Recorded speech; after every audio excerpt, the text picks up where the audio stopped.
तो आज हम श्रीमद् भागवतम का जो अध्याय है, अध्याय 21वां अध्याय है वेणु गीत, है ना, ये लेने वाले हैं।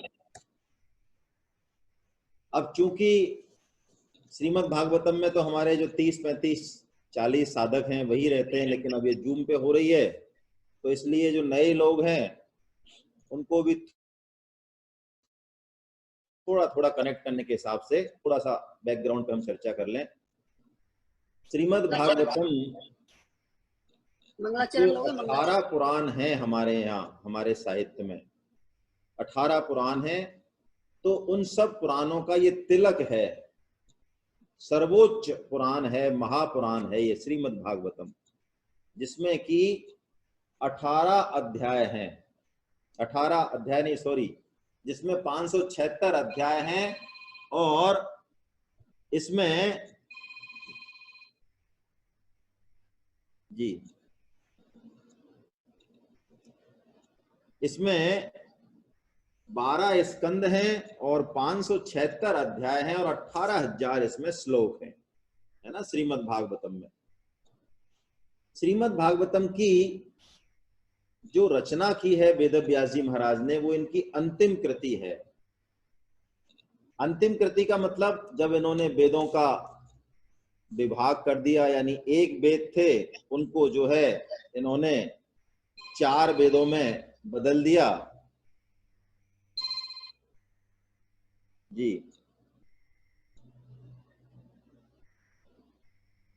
देखो, आपके यहाँ प्रॉब्लम होगी कोई, सभी को आ रही है, बाकी तो है ना, आप देखो। तो अब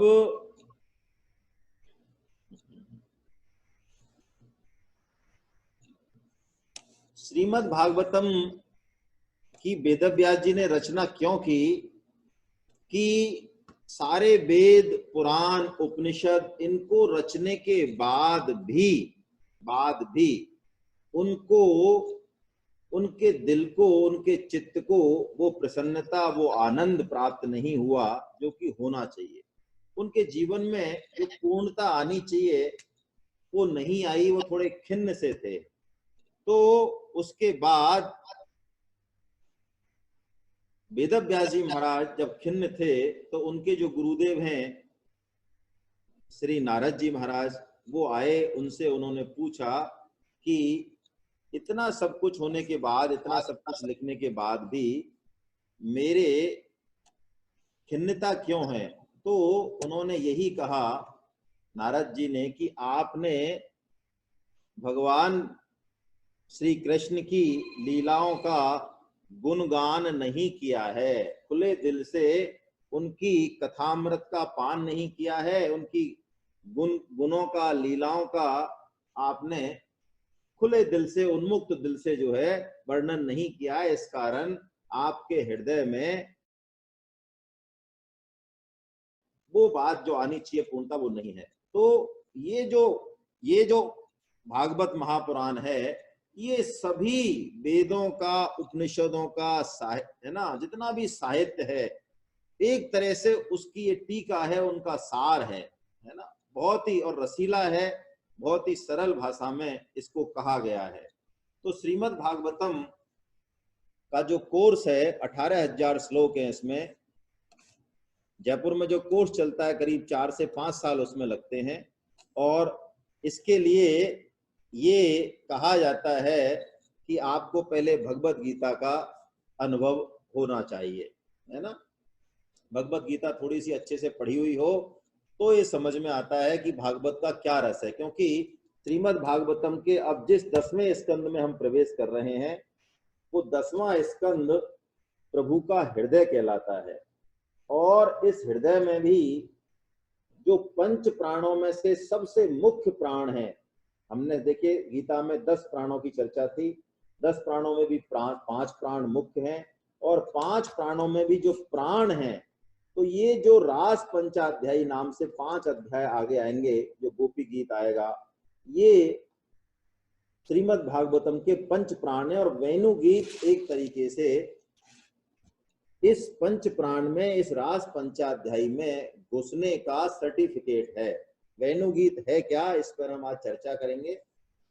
देखिए, एक तो पहले हम ये समझें, वेणु का मतलब बंसी है ना। गोपियां आज वेणु गीत में इस बात को कहेंगी कि ये वेणु पुरुष जाति का होते हुए भी भगवान श्री कृष्ण के अधरों पर लगातार रहता है, उस अधर रस को, उस सुधा रस को ये पीता रहता है, जिसकी की परम अधिकारिणी तो हम हैं, लेकिन ये पुरुष जाति का होने के बाद भी इसके कैसे भाग्य हैं कि उस अधरा अमृत को ये लगातार पीता रहता है। भगवान श्री कृष्ण इसको अपने से बिल्कुल अलग ही नहीं करते। तो संत बताते हैं कि बंसी जो है वो पोली होती है, अंदर से पोली होती है ना, और उसमें छिद्र होते हैं 7, है ना। तो देखिए, जहां पे गीता खत्म होती है वहां से लगभग ये वेणु गीत स्टार्ट है, ऐसा मान लें आप। गीता की जो अंतिम अवस्था है, कौन सी अवस्था है? 18.66 भगवान का अंतिम उपदेश है, जहां भगवान ने कहा सर्व धर्मान परित्यज्य माम एकम शरणम ब्रजा। सारे धर्मों को त्याग कर सिर्फ और सिर्फ मेरी शरण हो जा। ये गोपी भाव की शुरुआत है। तो गोपियां जो है ना, जो गोपियों का जो प्रेम का उच्चतम भाव है, वो कुछ कुछ जो है हम इस श्लोक से समझें। और अर्जुन जो बोलते हैं, जो अंतिम श्लोक, उस पे भी हम जाएं। अर्जुन बोलते हैं 18.73, जहां वो कहते हैं उन्हें भगवत कृपा का पूर्ण अनुभव हो जाता है। अर्जुन कहते हैं 18.73 में, नष्टो मोह स्मृति लब्ध्वा त्वत्प्रसादात् मया अच्युता। अच्युत वर्ड यूज करते हैं, अच्युत वर्ड यहाँ पे भी यूज होगा पहले श्लोक में, है ना।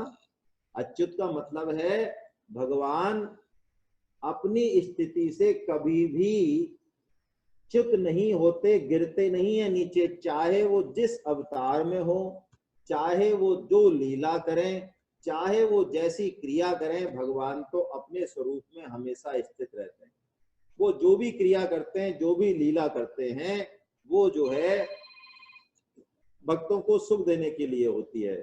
तो अर्जुन जो बोलते हैं जिस बात को, नष्टो मोहो स्मृति लब्ध्वा त्वत्प्रसादात् मया अच्युता, और वो कहते हैं अब करिष्ये वचनम तवा, अब मैं वो काम करूंगा जो आप कहेंगे, जो आप कहेंगे। देखिए, बहुत उच्च कोटि की अवस्था है, गीता का सर्वोच्च भाव है ये, करिष्ये वचनम तवा। इससे ऊपर का कोई भाव गीता में है नहीं। यही अनन्यता है, यही परम धर्म है। और अब हम जहां वेणु गीत की बात कर रहे हैं, गोपियों की बात कर रहे हैं, गोपियां इस भाव से तो स्टार्ट हैं। गोपियों का तन मन धन विचार सब कुछ जो है वो भगवान श्री कृष्ण के लिए ही है। वेणु गीत भी क्या हमको कह रहा है? वेणु गीत कह रहा है कि भगवान की इस लीला का हमको आनंद लेना है, भगवान के रास में, महारास में, भगवान के उस परम आनंद में हमको प्रवेश करना है, तो वेणु बनना पड़ेगा। वेणु क्या करती है? वेणु एक तो अंदर से बिल्कुल पोली होती है।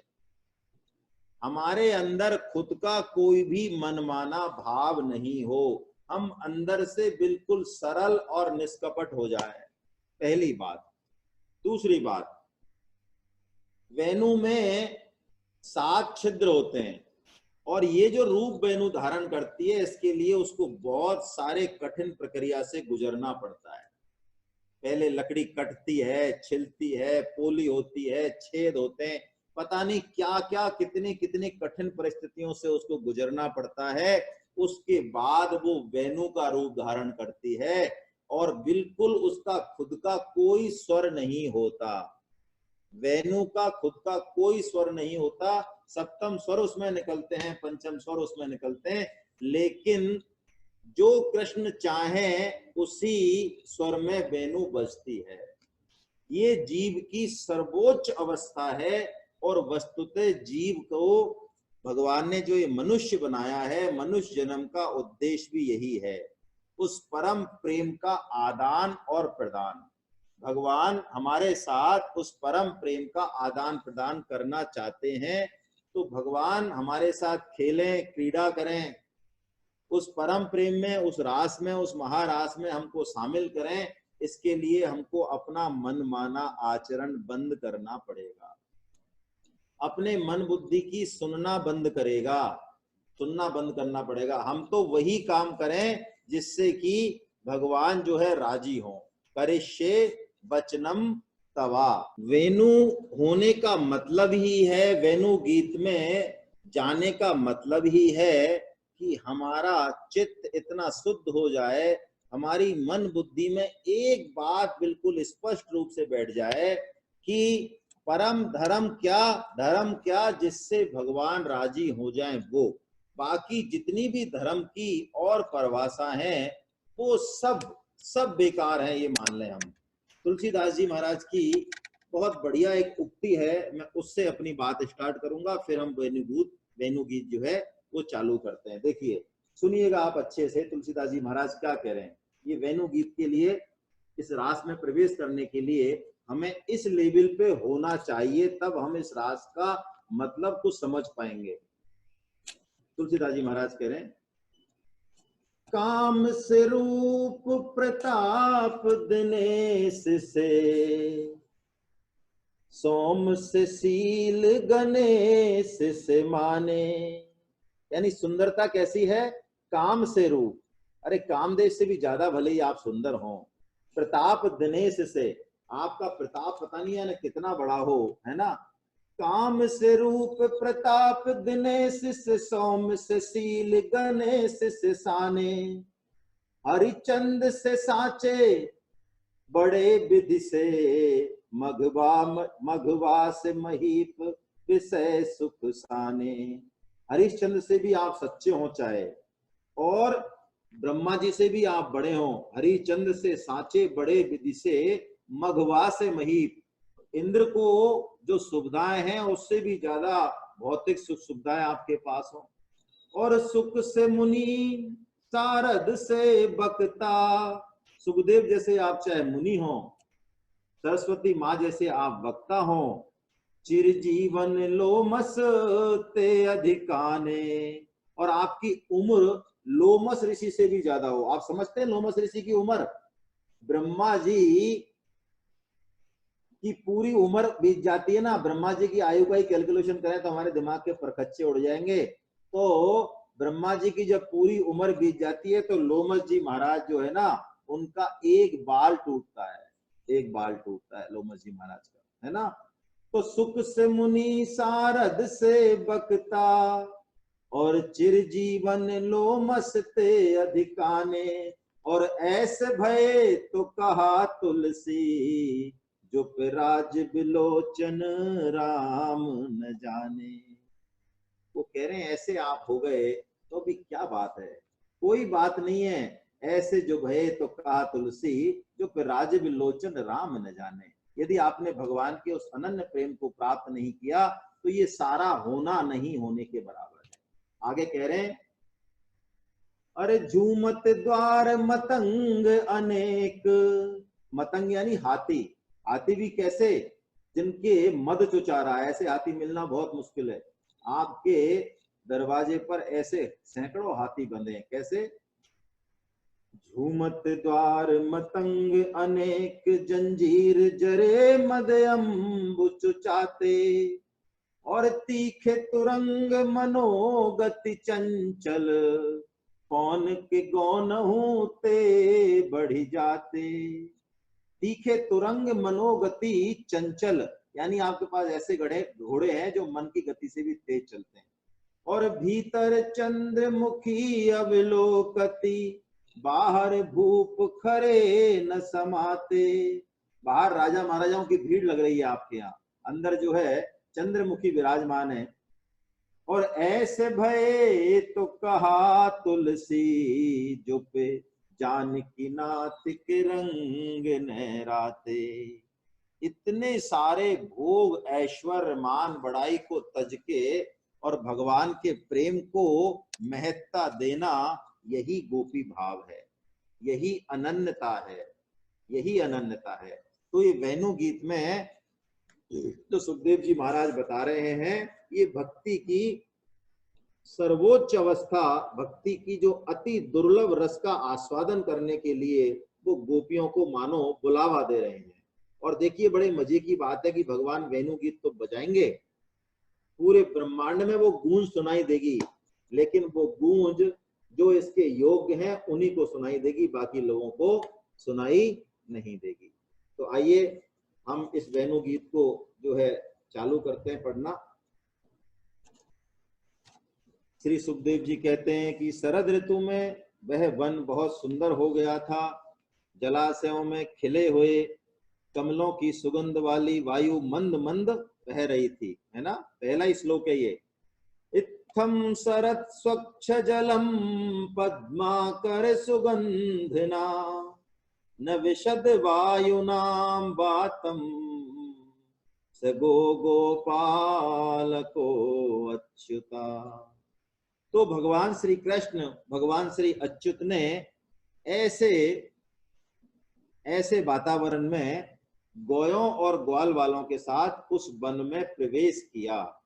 मतवाले भौरे गुनगुना रहे थे, पक्षियों के झुंड कलरव कर रहे थे और इनसे वन के सरोवर, नदियां और पर्वत गूंजते। मधुपति श्री कृष्ण ने तब गौयों को चराते हुए अपनी बांसुरी पर बड़ी मधुर तान जो है वो छेड़ी, है ना। उस तान को छेड़ने से क्या हुआ? उस तान को सुनने से गोपियों का हृदय प्रेम से परिपूर्ण हो गया। वे एकांत में अपनी सखियों से कृष्ण के रूप, गुण और बंसी धुन की मधुरता का वर्णन करने लगी और इनके बारे में बात करते ही उन्हें श्री कृष्ण की मधुर चेष्टाओं की, प्रेमपूर्ण चितवन की, बाहों के इशारों की और मधुर मुस्कान की याद आ गई। इससे श्री कृष्ण से मिलने की जो उनकी आकांक्षा थी वो और बढ़ गई। काम ने मानो उनके मन को विचलित कर दिया और वे मन से कुछ भी कह पाने में असमर्थ हो गई। देखिए, मेरी बिल्कुल योग्यता नहीं है इस वेणु गीत को और आगे के अध्यायों को पढ़ाने की या पढ़ने की भी, पढ़ाने की तो क्या पढ़ने की, लेकिन भगवान की जैसी कृपा है, हम जीव कोटि के होकर और इन गीतों का आनंद ले रहे हैं, ये भगवत कृपा ही है। इसमें मेरा तो निवेदन यही है कि हम कोई और भाव बिल्कुल नहीं करें। जो भाव सुखदेव जी को अपेक्षित है, जिस भाव में ब्रह्मा जी, शिव जी और सुखदेव जी निमग्न हो रहे हैं, वो भाव हमको नहीं मिले तो कोई बात नहीं, हम प्रणाम करें और जो है आराम से सुने इसको, ठीक है। तो देखिए क्या कह रही हैं गोपियां। गोपियां कह रही हैं कि भगवान की बंसी को सुनते ही उनकी मन, बुद्धि और इंद्रियां मानो भगवान श्री कृष्ण के पास पहुंच गई। स्थूल शरीर उनका वहीं की वहीं है, घर में जैसा वो काम कर रही है अपने पति के पास, बच्चों के पास, स्थूल शरीर उनका वहीं की वहीं है, लेकिन मन से वो भगवान श्री कृष्ण के पास पहुंच गई, है ना। और वो उनके मन में जो भगवान श्री कृष्ण का जो सुंदरता है, उनकी जो वाणी की मधुरता है, वंशी की जो तान है, उसका वर्णन वो कर नहीं पा रही है। क्यों नहीं कर पा रही है? इसलिए नहीं कर पा रही हैं कि वस्तुतः अब उनका मन उनके पास है नहीं। उनका मन तो भगवान श्री कृष्ण के पास चला गया, तो बिना मन के वो कैसे उस सुंदरता का, उस मधुरता का वर्णन करें। देखिए, इसकी कुछ झलक हमको मानस में मिलती है जब सीता जी गौरी पूजन करने जाती हैं और भगवान राम गुरुदेव के लिए फूल चुनने आते हैं, है ना। तो वहां पे भगवान श्री राम का और सीता का प्रथम मिलन है, प्रथम मिलन वही है। तो प्रथम मिलन कैसे होता है कि भगवान राम और लक्ष्मण पुष्प चुन रहे हैं गुरुदेव की पूजा के लिए। तो एक सीता जी की सखी वो किसी कार्यवश उधर आती है, तो भगवान श्री राम का रूप जब वो देखती है तो बस एक टक देखते ही रह जाती है और उसके मन में ये बात आती है कि भगवान श्री राम तो आज सीता जी वो गौरी पूजन करने आई हैं, तो इससे बढ़िया वर तो सीता माता के लिए, हमारी सहेली के लिए, सखी के लिए कोई हो नहीं सकता। तो पहले तो बहुत देर तक उस रस का पान करती रहती हैं, फिर जो है वो जाती हैं तो कुछ बोल नहीं पाती हैं, वो वहां कुछ नहीं बोल पाती हैं। तो सारी सखियां पूछती हैं कि कुछ तो बताओ क्या हो गया। तो उन्होंने कहा कि आज तो ऐसा सुंदर रूप देखा है, दो बांके राजकुमार हैं, एक नीले रंग के हैं, श्याम रंग के हैं, एक दूसरे गौर रंग के हैं, और उनका रूप का वर्णन मैं अपनी जबान से कर नहीं सकती। क्यों नहीं कर सकती? देखिए बड़ी अच्छी बात है, क्यों नहीं कर सकती? वो कहती हैं इसलिए नहीं कर सकती कि उस रूप को मेरी आंखों ने देखा है और वर्णन करना है जबान से, तो आंखों के पास तो जबान नहीं है और जवान के पास आंख नहीं है। तुलसीदास जी ने कैसी बढ़िया चौपाई लिखी है यहाँ पे, है ना, रसिक जन इसका आनंद लें, बड़ी प्यारी चौपाई है। गौर श्याम किमि कहो बखानी, गिरा नयन नयन बिनु बानी। गौर श्याम किमि करो बखानी, मैं भगवान श्री राम का और उनका कैसे जो है वर्णन करूं। तो गिरा नयन नयन बिनु बानी, उन्होंने कहा क्योंकि गिरा के तो नयन है, गिरा के तो आंख नहीं है, नहीं बानी के तो आंख नहीं है, और आंख के जो है बानी नहीं है। तो भगवान श्री राम का दर्शन करने वो सखी, उसी सखी को चली, अग्र करी प्रिय सखी सोई, और प्रीति पुरातन लखई न कोई। ये एक जन्म के जोड़े नहीं है भगवान राम और सीता, ये प्रीति पुरातन, इनकी जो प्रीति है वो आदि काल की है ना, उसको लख नहीं पाते हैं। तो यही बात यहीं पे कह रही हैं गोपियां कि बहुत ज्यादा उनका मन भगवान श्री कृष्ण से मिलने को व्याकुल हो रहा है। फिर देखिए उनका मन उनके हाथ से निकल गया, तो अब राधा रानी जी कहते हैं, संत महात्मा कहते हैं कि राधा रानी जी ने ये श्लोक गाया है, और आप यदि इस श्लोक को गूगल पे निकाल सकें, बरहा पीड़म नटवर बपू, तो इसका गायन कीजिए आप स्वयं साथ में। वेणु गीत का 5वां श्लोक है ये, बहुत ही जबरदस्त श्लोक है ये। भागवतम में कुछ चुनिंदा श्लोकों में से ये एक है ना। ये राधा रानी गाती हैं भगवान श्री कृष्ण के लिए कि भगवान श्री कृष्ण के रूप का बड़ा जबरदस्त वर्णन है। सुखदेव जी ने भी जो श्रीमद् भागवतम का अध्ययन किया वो यही श्लोक था, यही श्लोक जो वेदव्यास जी के शिष्यों ने सुनाया, उन्होंने सुना सुखदेव जी ने, तो भगवान की रूप माधुरी में वो जैसे खो गए। वो ब्रह्मानंद में मगन, निर्गुण निराकार ब्रह्म के प्राप्त करने वाले हैं, लेकिन भगवान के गुण इतने मधुर हैं कि उनका मन खो गया इस श्लोक में। तो इस श्लोक का हम वाचन करते हैं, थोड़ा बहुत इसका अर्थ करने की भी कोशिश करेंगे।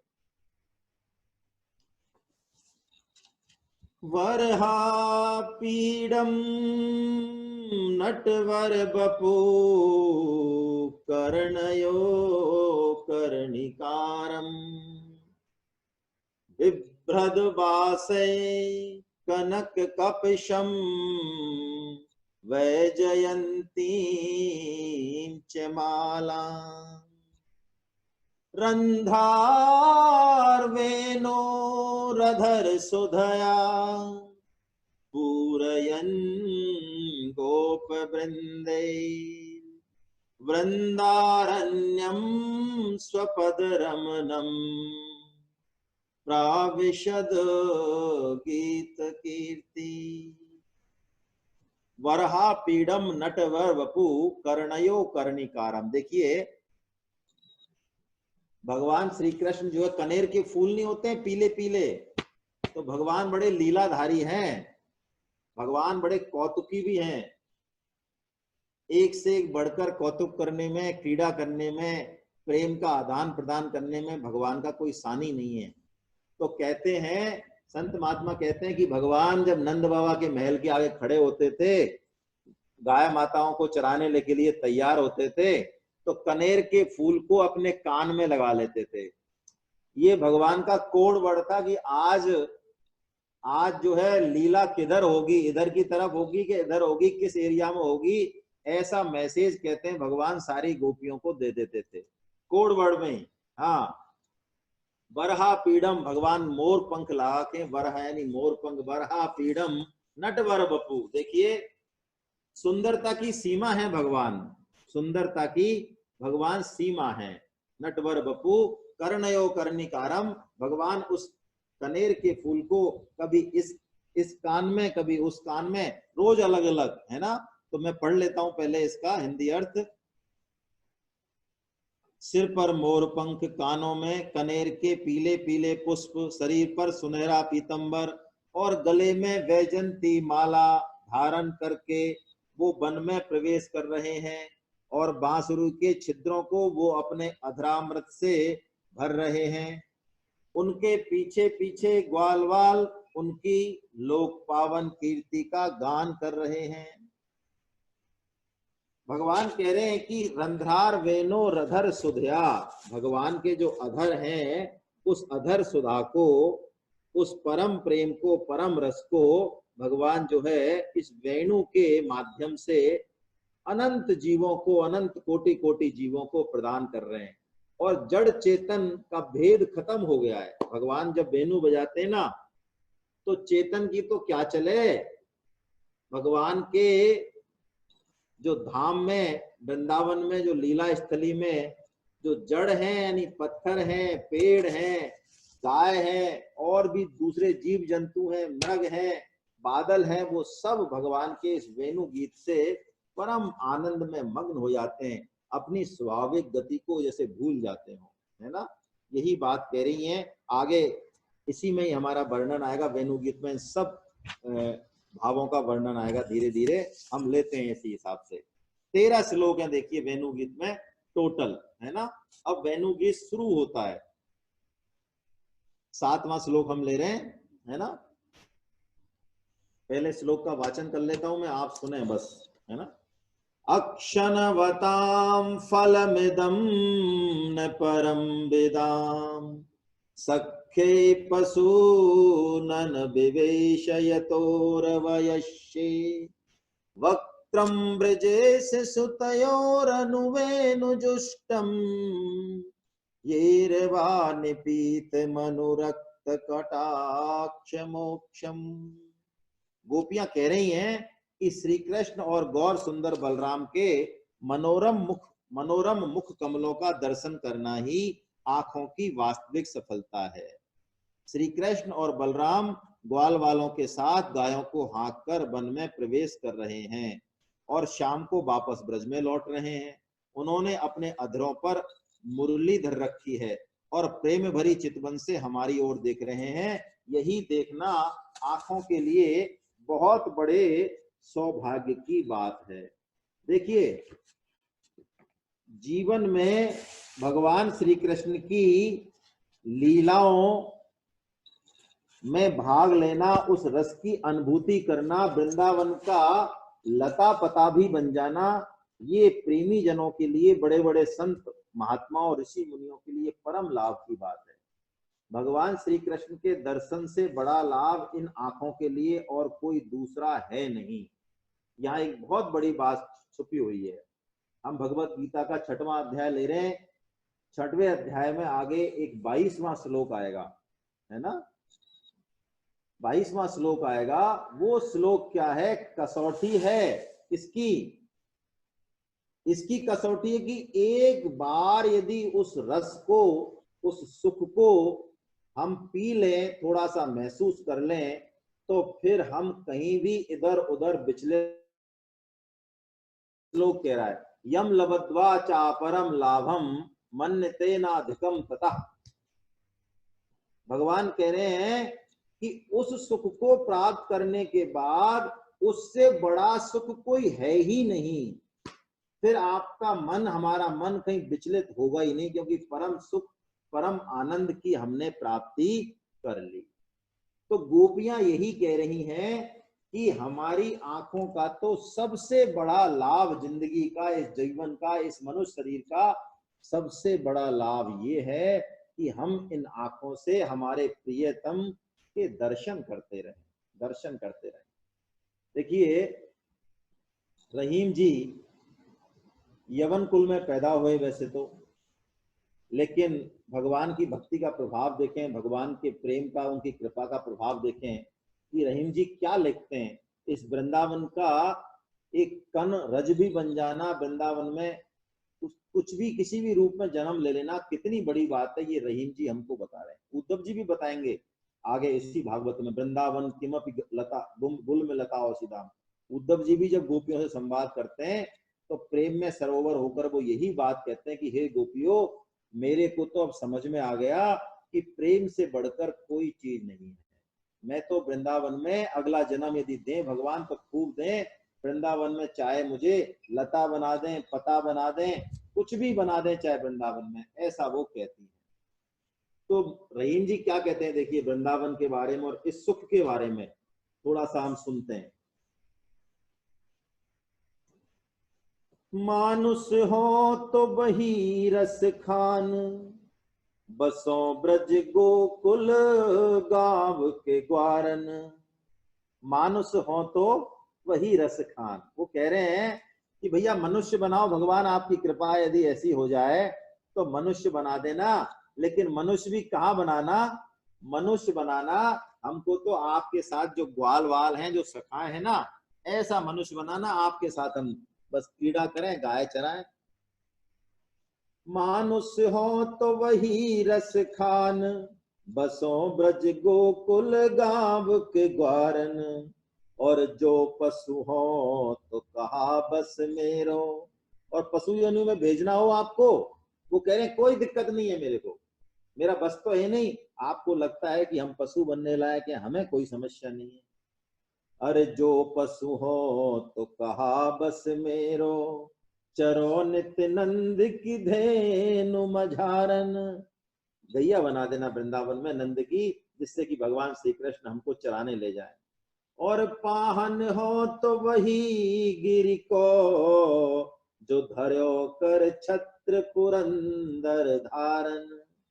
और आपको लगता है कि नहीं ये तो पशु बनने लायक भी नहीं है, इसको तो जड़ बना देता हूँ, पत्थर बना देता हूँ, ये तो पत्थर के लायक है, तो महाराज हमें उसमें भी कोई दिक्कत नहीं है।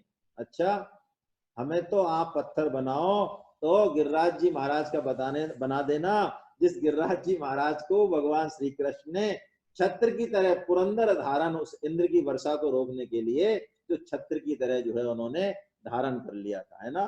कुल गिरिराज जी महाराज की जय। अरे पाहन हो तो वही गिरि को, जो धर्यो कर छत्र पुरंदर धारन। और जो खग हो तो बसेरो करो मिली, कालिंदी कूज कदम्ब की डारन। कहने का मतलब आप पक्षी बनाओ, पशु बनाओ, पत्थर बनाओ, आपकी इच्छा हो जो बनाओ। देखिए हमें तो आप अपने से दूर मत करना, अपने पास रखना, बस आपकी कृपा दृष्टि मिलती रहे, हमें तो बल्ले मिट्टी बना देना, रज बना देना, आपके चरण कमलों का स्पर्श मिलता है। यही बात देखिए स्वामी जी के प्रवचनों में ऐसे उस माधुर रस की प्रतीति नहीं होती हमें, लेकिन स्वामी जी किस अवस्था को प्राप्त हैं ये प्राय जो है हम में से कुछ बिरले लोग शायद जान पाए। स्वामी जी कहते हैं चाहे हम जिस अवस्था में हो, चाहे जैसे हो, भगवान से हम अपना संबंध मान लें बस। अरे भक्त तो नरक में जाने से भी डरता नहीं है, क्योंकि नरक में क्या भगवान नहीं होते? भाई भगवान जब सब जगह होते तो क्या नरक में नहीं होते हैं क्या? तो भगवान को यदि राजी हो भगवान, तो भगवान के राजी होने में वो तो नरक जाने को भी तैयार है, उसको कोई समस्या नहीं नरक जाने में। हाँ, भगवान राजी हो उसके नरक जाने से तो वो तैयार है। और भगवान भी देखिए, ये हम प्रेम की बात कर रहे हैं, परम प्रेम की बात कर रहे हैं, भगवान भी समस्त विधि निषेधों से ऊपर अब बात करेंगे। यहाँ पे परम प्रेम में विधि निषेध नहीं रह जाते। परम प्रेम की जो अवस्था होती है ना, हम लौकिक प्रेम में देख लें, जब हम पति पत्नी के रूप में, माँ बेटे के रूप में, भाई बहन के रूप में, जब विशेष प्रेम यदि है, किसी भी रिश्ते में कोई विशेष प्रेम है आपस में, स्वार्थ रहित प्रेम है, हालांकि स्वार्थ तो रहता है लेकिन फिर भी, तो आप देखेंगे कि वो सारे नियमों से ऊपर हो जाता है वो प्रेम, सारे नियमों से ऊपर, नियम नहीं चलते फिर उसमें। ऐसे ही भगवान का जो ये प्रेम है गोपियों से, ये विधि निषेध से ऊपर है। हम यहाँ पे जो है किसी तरह की बुद्धि का आरोपण नहीं करें। तो अब भगवान क्या कह रहे हैं आगे, कि मोर पंख, फूलों, कमल और कुमुद की मालाओं से, पीले पीतांबर से, श्री कृष्ण के भगवान के पास तो पीला पीतांबर है और बलराम जी के पास नीला पीतांबर है। तो ग्वाल वालों के बीच जब ये मधुर तान छेड़ देते हैं तो हे प्यारी सखी, ऐसा जान पड़ता है कि जैसे दो चतुर नट रंगमंच पर अभिनय कर रहे हैं। उस समय उनकी शोभा बड़ी अद्भुत होती है। और कह रही हैं वो इस वेणु के लिए कह रही है, बांसुर के लिए क्या कह रही है, कि पुरुष जाति का होकर भी इस वेणु ने पता नहीं पूर्व जन्म में कौन से ऐसे काम किए, ऐसे साधन भजन किए कि हम गोपियों की अपनी संपत्ति, देखिए बहुत अच्छी बात, वो कह रही हैं कि भगवान का जो अधरामृत है, ये भगवान का जो प्रेम है ना, परम प्रेम, ये हमारी अपनी संपत्ति है। भाई हमें तो भगवान के बिना भी हमारा काम चल जाता है प्राय, तो जिनका काम भगवान के बिना चलता है वो जो है भागवतम के रास पंचायत में एंट्री करने लायक हम जैसे लोग नहीं है। क्यों? हमारा काम भगवान के बिना चल रहा है आराम से। तो गोपियां तो कहती हैं वो भगवान का जो अधरामृत है, प्रेम है, वो हमारी संपत्ति है, हमारी, और हमारी संपत्ति होके भी ये वेणु उसको खुद जो है, खुद अपनी संपत्ति को पिए जा रही है, हमारी संपत्ति को, है ना। तो और इतना पी रही है कि पता ऐसा लग रहा है सखी कि शायद हमको तो कुछ भी बचेगा ही नहीं, इस सुधारस में हमको तो कुछ बचने वाला नहीं है, ऐसा लग रहा है। और इस वेणु को अपने रस से सींचने वाली जो हृदयनियां हैं, वो कमलों के मिस रोमांचित हो रही हैं, और अपने भगवत प्रेमी संतानों को देखकर जो श्रेष्ठ पुरुषों के समान वृक्ष भी इनके साथ संबंध जोड़कर आनंद अश्रु बहा रहे हैं। कहने का मतलब इस वेणु ने अपने पूरे कुल को तार दिया है, पूरे कुल को। देखिए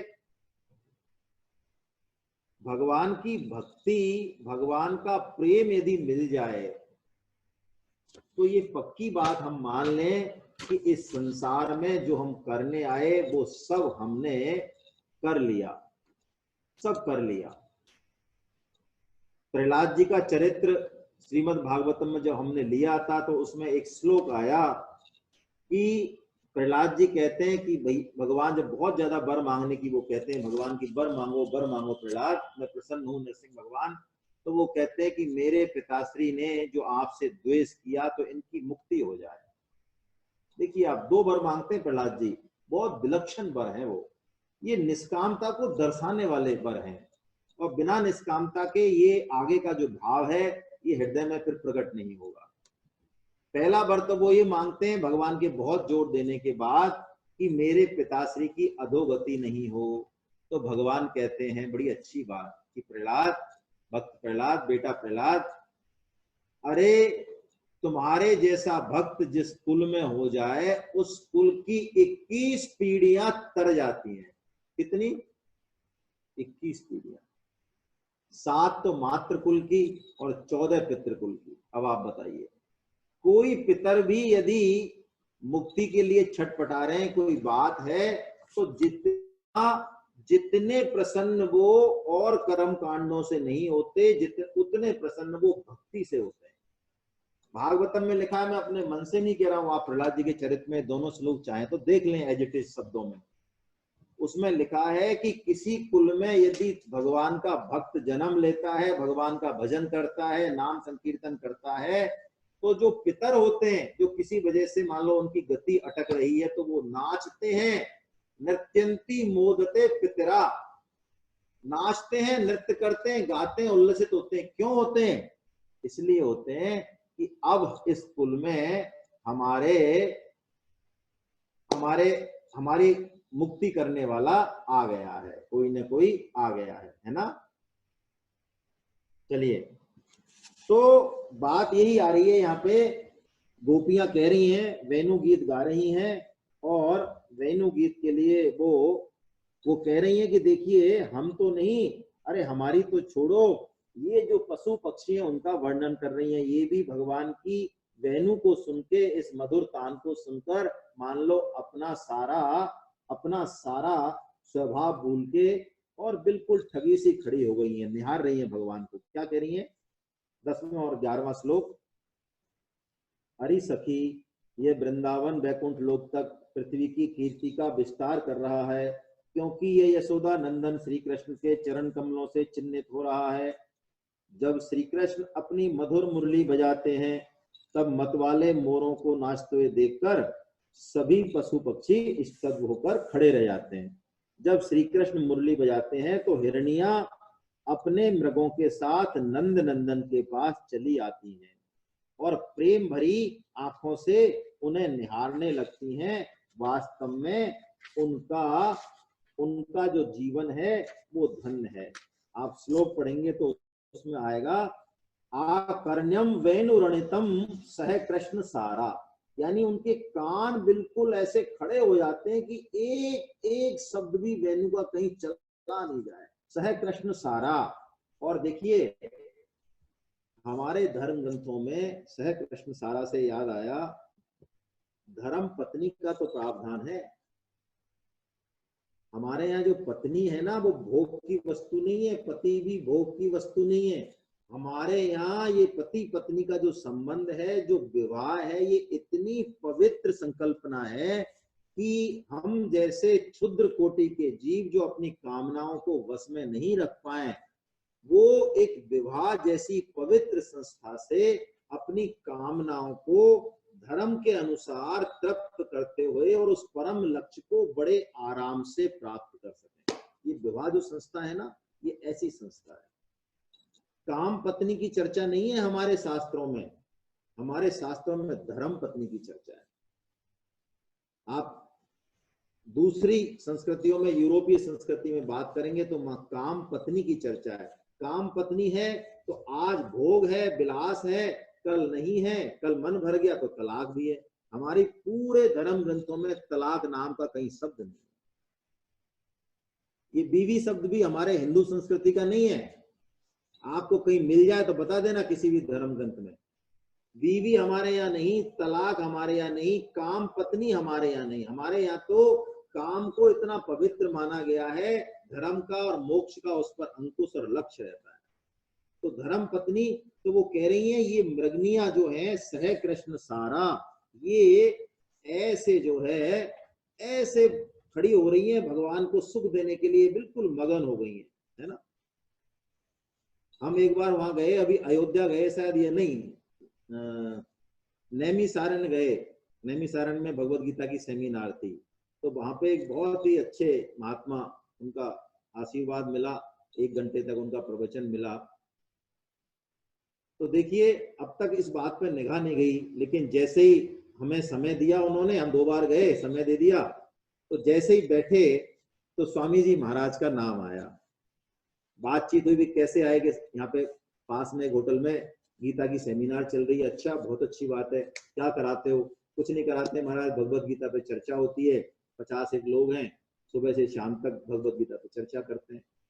कैसे करते हो? हम कुछ नहीं करते हैं। राम सुखदास जी महाराज जो है, श्रद्धे परम श्रद्धे राम सुखदास जी महाराज, तो देखिए उन्होंने इतनी बढ़िया बात बताई कि दिल बिल्कुल आप्लावित हो गया।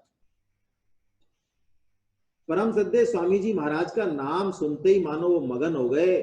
फिर वो आधा घंटे स्वामी जी पर ही बोले, बस और कुछ बोल ही नहीं पाए। उन्होंने एक बात कही जो मेरे हृदय में है आज भी, है ना। महावीर जी और सुधीर जी भी शायद साथ हैं, वो इस बात को यस करेंगे, वो भी साथ ही थे। उन्होंने कहा, नाम सुना आपने स्वामी जी महाराज का? हाँ, मैंने महाराज सुन रखा है, लेकिन वो दृष्टि नहीं थी ना। उन्होंने कहा, क्या नाम है सुधीर जी? राम सुखदास जी, काम सुखदास जी नहीं। आहा, जो राम को सुख दे उनका दास बनकर, यही तो है बस गोपी गीत, और यही तो है वेणु गीत। स्वामी जी के नाम की चर्चा यदि करी जाए, राम सुख दास, भगवान का दास बनके, भगवान का सखा बनके, भगवान के साथ कोई संबंध जोड़ के, और वही काम करें जो भगवान को आनंद दे। तत् सुख सुखित्वम, प्रेम की ऐसी उच्च अवस्था कि खुद को क्या चाहिए ये तो बिल्कुल खत्म हो जाता है। इसकी थोड़ी सी झलक माँ बच्चे को सूखे में सुला के और खुद गीले में सो जाती है, तब भी बड़ी प्रसन्न रहती है। क्यों? वो प्रेम की उस अवस्था में है जहां बच्चे के सुख से वो सुखी है। ये गोपियां भी इस अवस्था में हैं। हम इस बात को मैं बार बार निवेदन करने की कोशिश कर रहा हूं कि भगवान श्री कृष्ण जो कह दें, भगवान श्री कृष्ण को उनकी कौन सी क्रिया से आनंद मिले, बस उसी में उनका आनंद पूरा हो जाता है। हमारी तरह वो खुद का अलग से आनंद ढूंढने का उनका कोई मतलब, उनका अलग से कोई आनंद है ही नहीं, उनका कोई अस्तित्व है ही नहीं। वो तो भगवान के अस्तित्व में ही उनका अस्तित्व है। तो स्वामी जी के नाम से, परम श्रद्धेय स्वामी जी महाराज के नाम से हमको ये बात बहुत अच्छे से दिमाग में बैठानी चाहिए। राम सुखदास जी, काम सुखदास नहीं बने हम, अभी हम काम सुखदास हैं, काम के दास हैं। हमारे शरीर को, हमारे मन को, हमारी बुद्धि को कैसे सुख मिल जाए, बस इसी में ही हमारी जिंदगी पूरी हो जाती है। इतनी सी तो बात है महाराज, काम सुखदास से राम सुखदास जी की तरफ चलना है, बस ये वेणु गीत की बात इसमें पूरी हो जाती है ना। तो यही बात वो कह रही हैं कि वो ऐसे खड़ी हैं हिरनिया जैसे कि मानो एक भी शब्द वो जाने नहीं देंगी। अब प्रभुपाद जी इसकी व्याख्या कर रहे हैं इन श्लोकों की, है ना। मैं एक भजन गा देता हूं, है ना, इसी भाव से एक भजन की इच्छा हो रही है। थोड़ा मौसम भी खराब है, दिख भी कम रहा है, एक भजन गा लेते हैं ना। जाहे लगन लगी घन श्याम की, जाहे लगन लगी घन श्याम की, धरत कहूं पग परत है कितहूं। क्या अवस्था है गोपियों की, देखिए। धरत कहूं पग परत है कितहूं, सुधि नहीं छाया घाम की, जाहे लगन लगी घन श्याम की। ये छाया और घाम क्या है? भगवत गीता में आया है ना, छाया और घाम। सुधीर जी को मैं अनम्यूट कर रहा हूं, सुधीर जी बताएंगे। हाँ सुधीर जी महाराज, छाया और घाम क्या है? सर मेरे को समझ में नहीं आ रही बात, सर आप समझाओ सर। अच्छा, आवाज आ नहीं रही है साफ यूं? हाँ सर। आवाज साफ नहीं आ रही है क्या आज? अब तो आ रही है सर। चलिए, देखिए भगवान ने शीत और उष्ण की चर्चा की है ना, खूब अनुकूलता और प्रतिकूलता की। तो गोपियां भगवान के प्रेम में इतनी मगन है, वो कह रही हैं, ये कह रहे हैं नारायण का, ये नारायण भक्त का ये भजन है। वो कह रहे हैं कि धरत कहूं पग परत है कितहूं, कहां तो पैर रख रही है, पहुंच खा रही हैं, और सुधि नहीं छाया घाम की। यानी जिंदगी में बड़ी से बड़ी अनुकूल और प्रतिकूल परिस्थिति, शीत उष्ण, उनकी उनको परवाह नहीं है। और क्या है उनका? तो लक्ष्य एक है, जित मुख उठे तितई धावे, भूल जात सुधि धाम की, जाहे लगन लगी घन श्याम की। जित मुख उठे तितई ही धावे, और भूल जात सुध धाम की। घर याद नहीं आता, जब वो असली घर मिल जाएगा ना तो नकली घर याद नहीं आएगा। आप कभी हरिद्वार गए, किसी धर्मशाला में रुके, होटल में रुके, बहुत बढ़िया होगा, तो दिन में कितनी बार याद आता है बताओ तो सही जरा। कहीं बंबई गए, कहीं और जगह गए, कहीं होटल में रुके, तो याद आता है क्या? बार बार रोज रोज नहीं आता है, क्योंकि वो हमारा असली घर नहीं है। ऐसे ही कह रहे हैं इसमें। और छवि निहार नहीं रहत सार कछु, घर पल निस दिन जाम की, और निंदा स्तुति करो भले ही, मेड़ तजी कुल ग्राम की। देखिए बहुत प्यारी बात, 18.66 समझ में आएगा यहाँ से। निंदा स्तुति करो भले ही, वो कह रहे हैं हमें चाहे मान मिले चाहे अपमान मिले, कुछ भी मिले संसार में, और इस संसार के जो नियम है ना, जो धर्म है लौकिक, मेड़ तजी कुल ग्राम की।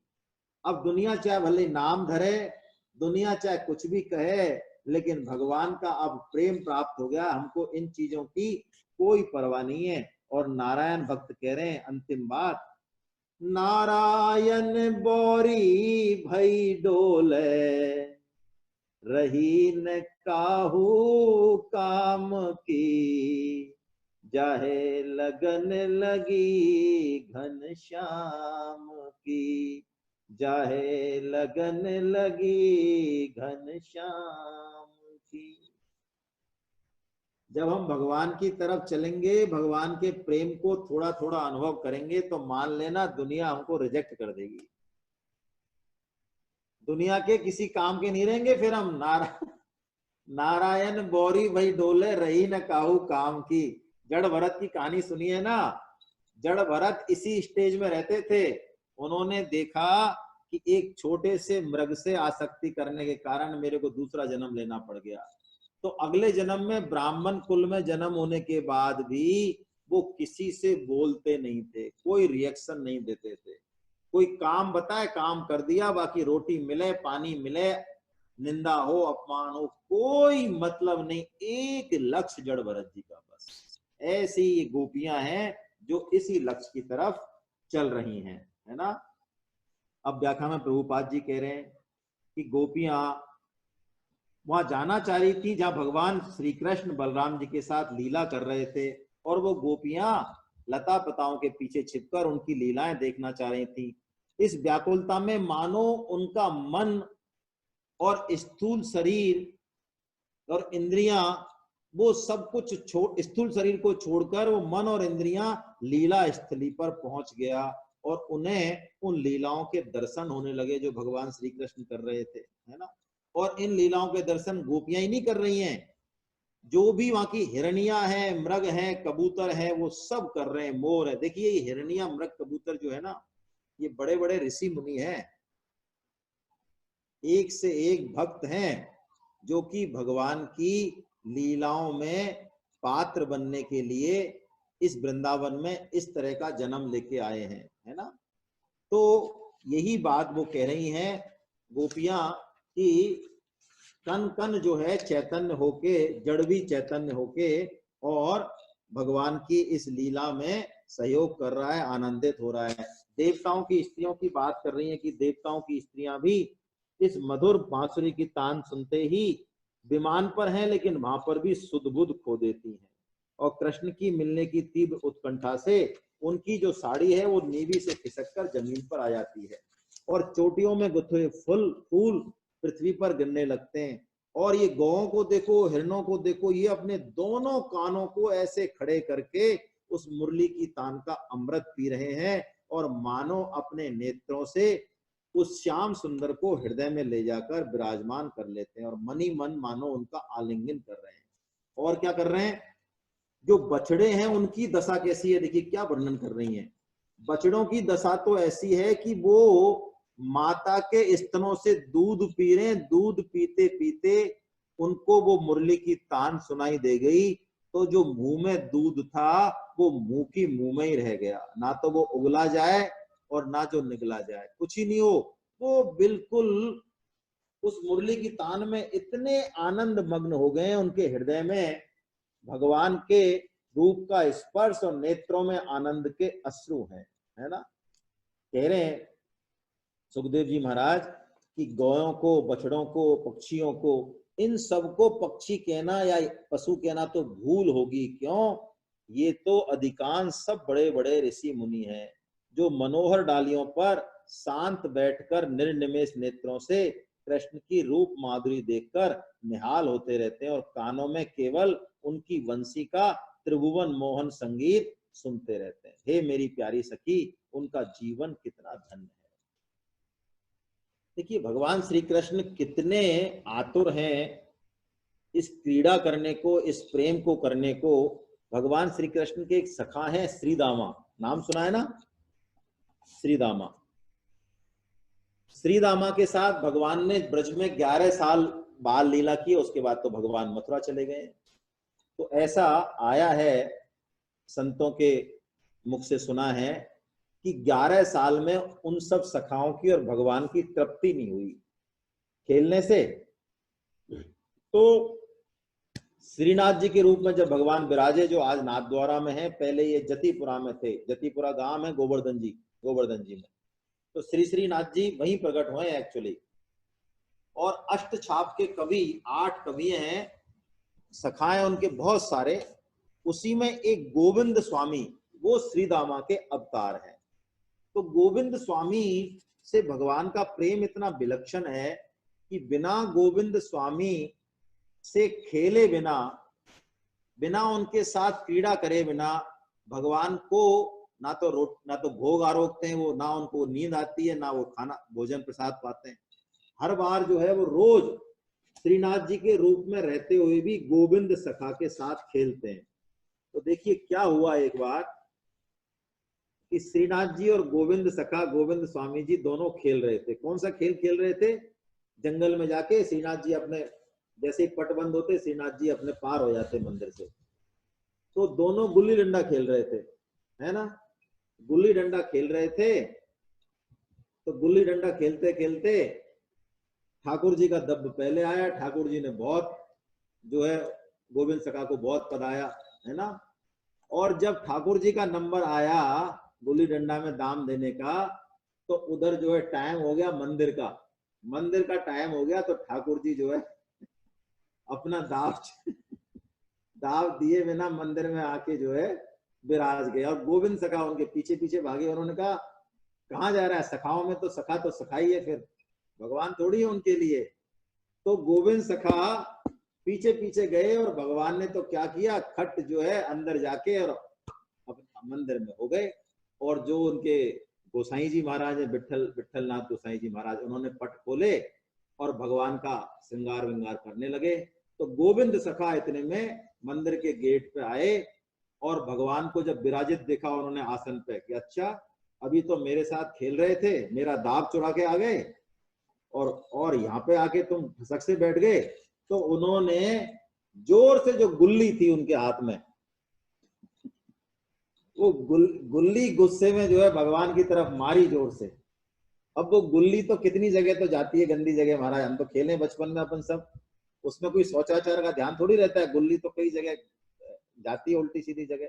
तो पुजारी जी ने जैसे ही भगवान उसको गोविंद सखा को देखा कि गुल्ली मार रहे हैं, तो भगवान थोड़े चौंके, ध्यान गया।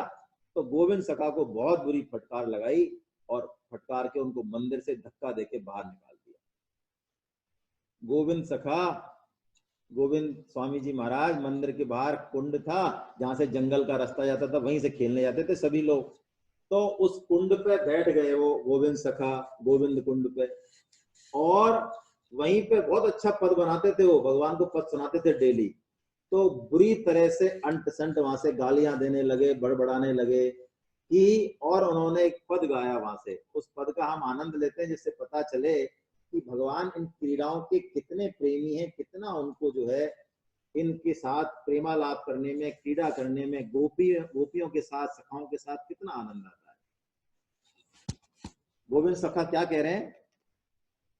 पोत ले आयो भाजी गंवार, पोत ले आयो भाजी गंवार। वो कहते हैं कि मेरा पोत लेके और भक्के आ गया ये गंवार, है ना, इसको छोड़ूंगा नहीं मैं।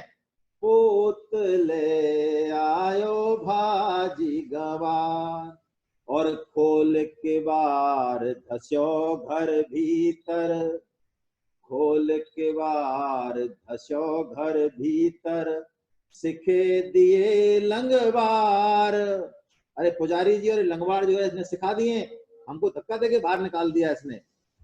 और खोल के बार धस्यो घर भीतर, सिखे दिए लंगबार, और कबहू तो निकसे गो बाहर, कबहू तो निकसे गो बाहर, ऐसी दंगो मार, पोतले आयो भाजी। तो कभी तो बाहर निकलेगा, कहां तक रहेगा मंदिर में, है ना। मैं ऐसा बदला चुकाऊंगा, ऐसी मार दूंगा। और कह रहे गोविंद प्रभु सो बैर अब करके, वो कह रहे हैं प्रभु से कि तुमने मेरे से अब बैर कर लिया है, तेने आज बहुत मेरे साथ चोट करी है। गोविंद प्रभु सो बैर अब करके, सुखी न सोवे यार, पोत ले आयो भाजी गवा। वो कह रहे हैं तेरे को चैन से थोड़ी रहने दूंगा मैं, तो सोच रहा अंदर जाके बैठ गया। अब विट्ठलनाथ गोसाई जी ने भगवान को बहुत बढ़िया बढ़िया भोग लगाते थे। और देखिए ये लीलाएं जो है ना, आप इनको देखेंगे, पूरा कभी हम चरित्र लेंगे, आप बिल्कुल विश्वास कीजिए बहुत पुरानी लीलाएं नहीं है। विट्ठलनाथ जी गोसाई के हाथ से भगवान पाते थे, गोविंद सखा के साथ खेलते थे, सूरदास जी की कुटिया में खेलते थे। अष्ट छाप के कवि जितने भी हैं भगवान के सखा ही हैं।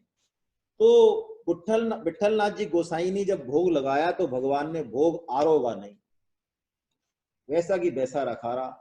तो विट्ठलनाथ गोसाई जी ने कहा आज क्या बात हो गई, तो पूछा उनसे जय जय आज क्या बात है, मन भी कुछ प्रसन्न नहीं लग रहा आपका, मुख भी, और भोग तो आपने आरोगा ही नहीं, पाया ही नहीं, क्या बात है।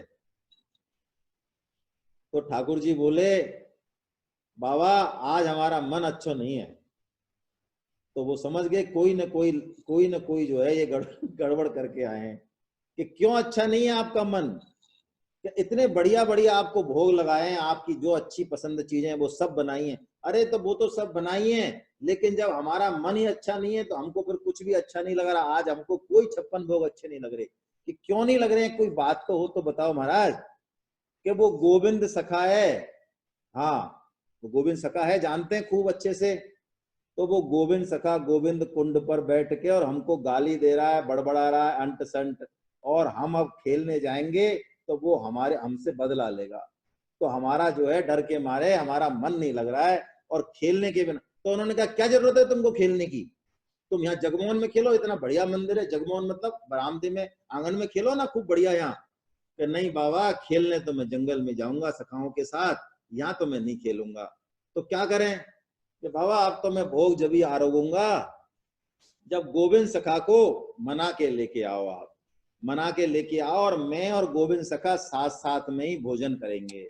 उसके बिना तो बाबा मेरा मन नहीं लग रहा, और मेरे को डर और लग रहा है, पता नहीं वो मेरे में कैसी मार देगा, क्या करेगा यानी। तो कहते हैं विट्ठलनाथ जी गोसाई भगवान से बात करके और गोविंद कुंड पर पधारे, और गोविंद सखा को बहुत अनुनय विनय करी। उन्होंने कहा भैया कि नहीं नहीं मेरे को धक्का देके बाहर निकाला है, मेरा पोत नहीं दिया है, मेरा पोत दे पहले वो आके, यहाँ मेरे से जो भाग गया वो मेरा पोत दे आके, तब मैं चलूंगा। तो विट्ठलनाथ जी ने कहा गोसाई जी ने, गोविंद चलो, ठाकुर जी ने कहा है, ठाकुर जी ने कहा है कि साथ साथ ही भोजन करेंगे, और वो अपनी गलती मानते हैं, तुम चिंता मत करो, ठाकुर जी ने बुलाया है तुमको, तुम साथ साथ फिर खेलने जाना आराम से, अभी तुम चलो। तो सिखा के ले गए उनको गोविंद स्वामी जी को, गोसाई जी। तो गोविंद स्वामी जी ने हाँ हूं तो भर दी गोसाई जी के चक्कर में, लेकिन मन में उनके ये था कि मैं इसको छोड़ने वाला नहीं हूं, आज इसने मेरे साथ बहुत धोखा किया है और अब ये मीठी मीठी बातें कर रहा है। तो उनके मन में एक भाव आया मंदिर में जाने से पहले ही, रास्ते में क्या भाव आया कि जैसे ही मैं ठाकुर जी के सामने जाऊं, ठाकुर जी को देखूं, यदि उन्होंने अपनी गर्दन नीची कर ली, माफी मांग ली, मतलब मेरे से गलती मान ली अपनी गर्दन नीची करके, तो जो है मैं छोड़ दूंगा, और नहीं तो फिर मेरे हाथ में गुल्ली है और चीजें, मैं छोड़ूंगा नहीं, मैं मारूंगा, फिर मैं बदला लूंगा। तो अब ये बात गोसाई जी को तो उन्होंने बताई नहीं। ये तो उनके मन में ही चल रही थी कि ऐसा यदि इन्होंने, इसने कन्हैया ने किया तो ठीक है, नहीं तो फिर मैं छोड़ने वाला नहीं हूं, मैं आने वाला नहीं हूं चक्कर में। तो गोविंद सखा जब जाते हैं मंदिर में, जब जाते हैं जगमोहन में प्रवेश करते हैं, तो जैसे ही ठाकुर जी की तरफ उनकी दृष्टि होती है, गोसाई जी भी देखते हैं, और ठाकुर जी की जो सिर है, जो गर्दन है, वो नीची हो जाती है। गोसाई जी भाव विब्बल हो जाते हैं, ठाकुर जी आज कैसी लीला कर रहे हैं। और गोविंद सखा जैसे ही भगवान की गर्दन को नीचे देखते हैं, उनके मुख को नीचा देखते हैं, उनका जो क्रोध है वो पानी की तरह बह जाता है, दौड़ के गले से लगा लेते हैं भगवान को। हे प्रभु, बस भगवान के सखा हैं, बस अब सारा गुस्सा, जैसे बच्चों का गुस्सा काफूर हो जाता है, सारा गुस्सा काफूर हो गया। दोनों ने बड़े प्रेम से भोजन किया। तो ऐसे जो है भगवान तरह तरह की लीलाएं अपने सखाओं के साथ, गोपियों के साथ उस परम प्रेम का भगवान आस्वादन कर रहे हैं। तो यही बात यहाँ पे कह रही हैं गोपियां। मैं 15वां और 16वां श्लोक पढ़ रहा हूं। गोपियां कह रही हैं कि इन जड़ नदियों में भी भंवर से इनके हृदय में मानो श्याम सुंदर से मिलने की लालसा का पता चलता है। कैसे पता चलता है? ये श्री कृष्ण की प्रेम रूपी बंसी ध्वनि को सुनकर अपने तरंगों रूपी हाथ से उनके चरण कमल पकड़कर मानो फूलों का उपहार चढ़ा रही हैं और उनका आलिंगन कर रही हैं। अरे सखी, ये नदियां तो हमारे वृंदावन की हैं, चलो इनको तो छोड़ो, लेकिन इन बादलों को तो देखो। ये बादल जो ऊपर आकाश में, जब भगवान श्री कृष्ण और बलराम गाय चराते हैं तो ये बादल भी कैसे हैं? ये श्याम घन हैं, काले काले बादल है ना। और हमारे जो ये सखा हैं, हमारे जो ये प्रेमी हैं परम, ये भी तो घन श्याम है। ये श्याम घन है तो ये घन श्याम है। तो ये बादल क्या करते हैं? ये श्याम घन बादल ये घनश्याम के ऊपर अपने शरीर को छाता बनाकर मानो छाया कर देते हैं। मानो छाया करते हैं, चलते मानो छाता बना दिया हो घाम में। और छोटी छोटी छोटी छोटी फुइयां, फुइयां बोलते हैं ना, जो बारिश होती है बिल्कुल फूल जैसी, रुई जैसी, वो छोटी छोटी फुइयां से मानो भगवान के ऊपर कमल चढ़ा रहे हो, कुसुम चढ़ा रहे हो। ऐसे करके वो भगवान से प्रेम करते हैं, मानो अपना जीवन ही उन्होंने नौछावर कर दिया है ना। तो यही बात प्रभुपाद जी बता रहे हैं व्याख्या में कि भगवान की जो बंसी है, जो मधुर ध्वनि है, वो दिव्य है, वो सारे ब्रह्मांड में फैल गई है ना, दिव्य। देखिए भगवान के जन्म कर्म च में दिव्यम आया ना गीता में 4.9 में। इस बात को हम जान लें अच्छे से। भगवान का नाम भी दिव्य है, भगवान की लीलाएं भी दिव्य हैं, भगवान के गुण भी दिव्य हैं, भगवान का जन्म, भगवान के कर्म, सब कुछ दिव्य ही दिव्य हैं। हमारे समझ में आए चाहे नहीं आए, भगवान का नाम और किसी और चीज का नाम, इन दोनों की एकता नहीं है। भगवान के नाम में अलग दिव्यता है। भगवान के नाम को यदि हम रटेंगे, रात और दिन रटेंगे मन से, जीव से, तो हमारे अंतःकरण को वो शुद्ध कर देगा। मुझे एक घटना याद आ रही है दिव्यता के ऊपर, उसको भी सुना देता हूँ। एक शायद बहुत बड़े बिहार के कवि थे, मैथिली ब्राह्मण थे, मैथिली कोकिल कवि, शायद श्री विद्यापति जी। भगवान राधा कृष्ण उनके अनन्य थे, उनके प्रेम उपासक थे। तो उन पर वो बहुत बढ़िया कविताएं लिखते थे, बड़ा उनका नाम था जन समाज में। तो एक बार क्या हुआ, एक कवि जो कि लौकिक कविताएं लिखता था, उनको उनकी बड़ाई सहन नहीं हुई, तो वो अपनी कविताओं को लेके और उनसे लड़ने आ गया। कैसे लड़ने आ गया? विवाद करने आ गया। उनसे कहा विद्यापति जी से या ब्रह्मदास जी जो भी है वो, कि महाराज काव्य रचना में तो मेरी कविता आपसे कम नहीं है, मेरी कविता भी आप जैसी है। कोई कमी हो तो बताओ, नहीं तो प्रूव करो। मेरी कविता और आप भी कविता, मेरी कविता श्रेष्ठ हो सकती है, कम नहीं है आपसे, आप देख लो किसी भी तरह से।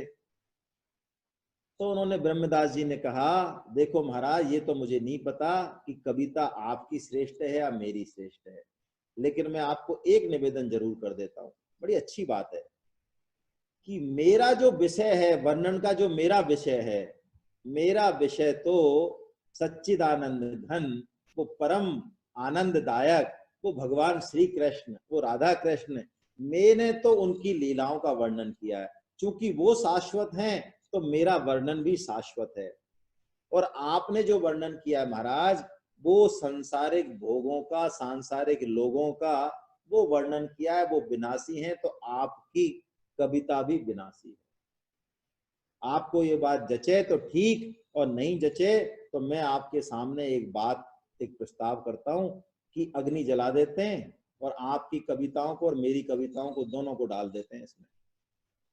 यदि अविनाशी होगी तो नहीं जलेगी और विनाशी होगी तो जल जाएगी। तो उस कवि ने सोचा ये ठीक है, दोनों की जलेंगी, कागज तो जलेंगी। उसने सोचा तो बढ़िया, उसने हाँ भर दी कि हाँ ठीक है, जल जाएंगी दोनों की, तो भी मैं तो आपके बराबर हो ही जाऊंगा, मेरा तो नाम हो ही जाएगा।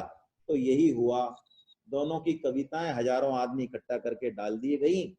बड़ा आश्चर्य हुआ कि जो ब्रह्मदास जी की जो कविताएं थी, अग्निदेव साक्षात प्रकट होकर भी उनको जला नहीं पाए, प्रणाम करके चले गए, और उनकी जो है सारी कविताएं जल गई। तो कहने का मतलब हम यही समझें इस बात से कि भगवान के जन्म और कर्म जो है वो दिव्य हैं। यही बात भगवान यहाँ पे प्रभुपाद जी समझा रहे हैं कि विमानों में जो पतियों के साथ जो जा रही थी देवियां, वो भी भगवान की बंसी की ध्वनि सुन के आकर्षित हो गई, है ना, आकर्षित हो गई। और वो आगे कह रही है 17वें श्लोक में कि हम तो इन वृंदावन की जो भीलनियां हैं इनको ही धन और कृतकृत्य मानती हैं। क्यों मानती हैं? क्योंकि उनके हृदय में बड़ा प्रेम है भगवान के प्रति, और जब ये हमारे कृष्ण को, प्यारे कृष्ण को देखती हैं तो इनके हृदय में उनसे मिलने की तीव्र इच्छा जग जाती है। और तो फिर ये क्या उपाय करती हैं, देखिए क्या उपाय करती हैं वो भीलनियां। वो भीलनियां जो हैं अपने वक्ष स्थल पर जो केसर लगाती हैं, और वही केसर वो श्याम सुंदर के चरणों में लगी होती है। तो क्या करती हैं वो, जब भगवान श्री कृष्ण घास पर चलते हैं तो भगवान श्री कृष्ण के चरण कमलों की केसर घास के तिनकों पर लग जाती है। तो घास के तिनकों पर से उस केसर को लेकर वो अपने मुख पर और अपने वक्ष स्थल पर मल लेती हैं, और इस प्रकार अपने प्रेम की पीड़ा को शांत करती हैं। ये बात देखो, इसमें आगे और भी बहुत ऐसी बातें आएंगी। मेरा फिर पुनः निवेदन है कि हम जो है बिल्कुल प्रेम भाव से इन बातों को ग्रहण करें। मैं कुछ कुछ उदाहरण दे सकता हूं इन बातों को समझाने के लिए, लेकिन मेरे बस की बात नहीं है। यदि आप कभी महीने, 2 महीने, 3 महीने किसी से विरह में रहे हो, जिससे विशेष प्रेम करते हैं, मान लो पति पत्नी है, माँ बेटे हैं, बहुत ज्यादा विरह हो, 2, 3, 4 महीने हो जाएं, अब तो विरह पकता ही नहीं है, टेक्नोलॉजी इतनी फास्ट हो गई। पहले जब विरह पकता था, यानी 3 महीने ना तो आवाज सुनाई दे रही है, ना शकल दिखाई दे रही है, तो उसके कपड़ों को अपने से लपेट के ही मानो उसके मिलने का आनंद जो है हमें मिलता था, है ना। ये इस तरह के वर्णन हमारे शास्त्रों में आए। तो यही बात वो जो भीलनियां हैं वो यही कर रही हैं। और अब आगे कह रही हैं 18वें अध्याय में कि ये जो गोवर्धन पर्वत है इसकी तो बात ही छोड़ो, गोवर्धन पर्वत तो सभी भक्तों में श्रेष्ठ है, कह रही हैं गोपियां। क्यों है? क्योंकि ये हमारे प्राण वल्लभ जो भगवान श्री कृष्ण हैं और नयना विराम जो भगवान श्री बलराम हैं, उनके चरण कमलों का ये तो रोज स्पर्श पाता है। इतनी सारी गायों को भगवान चराते हैं, दौड़ते हैं, चढ़ते हैं, उतरते हैं, अरे इसके भाग्य की कौन सराहना करे। यह उन दोनों का, ग्वाल वालों का और गोयों का बड़ा सत्कार करता है। रोज इसी के तो मेहमान बनते हैं भगवान, बताओ, इसी के घर पे आते हैं रोज भगवान जो है गोवर्धन जी के यहाँ चले जाते हैं, वही खिलाता है, वही पिलाता है, वही आश्रय देता है। तो जिसको सब आश्रय दें, हैं त्रिलोकी का जो आश्रय दे, जो वो खुद जो है गोवर्धन जी का आश्रय रोज ले रहा है, तो इसके भाग्य की सराहना कौन करे। अरे ये झरनों का जल देता है स्नान के लिए, पान के लिए, गौओं को हरी हरी घास देता है, और विश्राम के लिए इसकी गुफाएं हैं, खाने के लिए कंदमूल फल देता है। कहने का मतलब बहुत ज्यादा जो है गोवर्धन पर्वत। बोलो गिरिराज जी महाराज की जय। मैं एक श्लोक पढ़ देता हूं, समझ में आए चाहे नहीं आए, लेकिन पढ़ देता हूं भैया ना, गोवर्धन जी का जो श्लोक है 18वां। हन्यान्ताय मद्रखला हरिदास वयो, यद राम कृष्ण चरण स्पर्श प्रमोद, मानम तनोति सगनो, मानम तनोति सैगो गणयोस्तयोर्यत्पानीये सूयवस कंदर कंद मूले। और कह रही है वो, अब बात कर रही हैं जो ग्वाल वाल हैं, जो गायों को चराते हैं, उन ग्वाल वालों की बात कर रही हैं। क्या कह रही हैं कि अरे सखी, इन सांवरे गोरे किशोरों की, ग्वाल वालों की तो गति ही निराली है। जब वो सिर पर नौवना लपेट कर, नौवना क्या होता है पता है? नोई या नौवना, गाय को जब दूहते हैं तो गाय के पिछले पैरों को एक छोटी सी रस्सी से बांध दिया जाता है, उसको नौवना बोलते हैं या नोई बोलते हैं। वो कहते हैं इस नौवना को वो अपने सिर पर लपेट देते हैं और कंधों पर फंदा रखकर गायों को एक वन से दूसरे वन में हाँकते हैं और साथ ही बांसुरी की मधुर तान छेड़ते हैं, जिसमें सारे चराचर प्राणी स्थिर हो जाते हैं। अरे इस जादू भरी बंसी का कितना चमत्कार कहें, भगवान की तो ऐसी एक नहीं अनेकों लीलाएं हैं।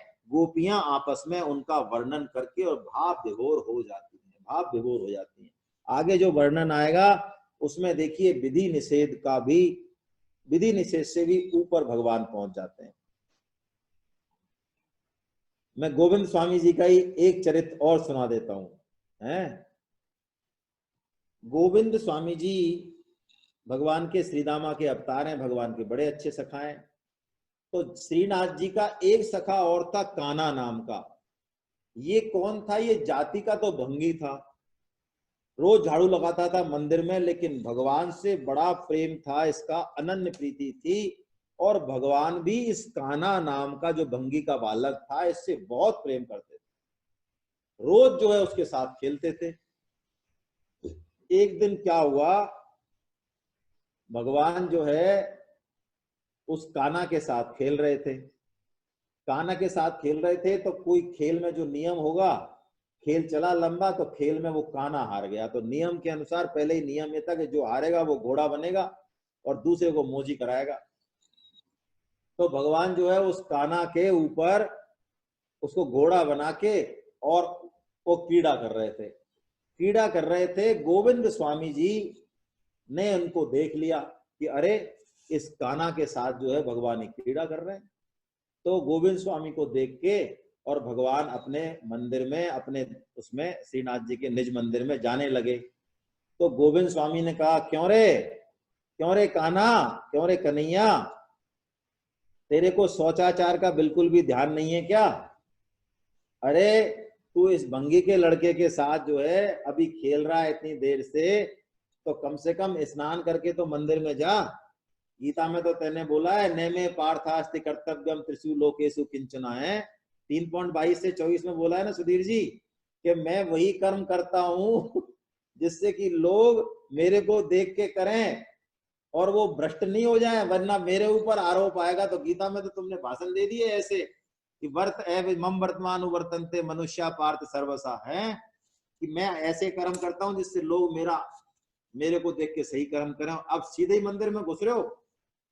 तो उसने कहा भैया देखो मेरे को तो अब जाना है अंदर, मंदिर में समय हो रहा है। तो उन्होंने कहा मैं शिकायत करूंगा गोसाई जी से, गोसाई जी को तुम जानते नहीं हो कितना शौचाचार वो रखते हैं, तो चलो नहा के चलो, मैं शिकायत कर दूंगा, तुम्हारा खेलना बंद हो जाएगा। तो भगवान उसकी थोड़ी सहलाने लगे गोविंद सखा की, अरे भैया शिकायत मत करना, मेरे को तो इस कान्हा के साथ खेलने में बहुत मजा आता है, शिकायत मत कर देना। कि शिकायत नहीं करूं तो चल फिर नहाने चलना है, ये गोविंद कुंड है यहीं पे पास में ही, उसमें चल नहाना पड़ेगा फिर मंदिर में जाना।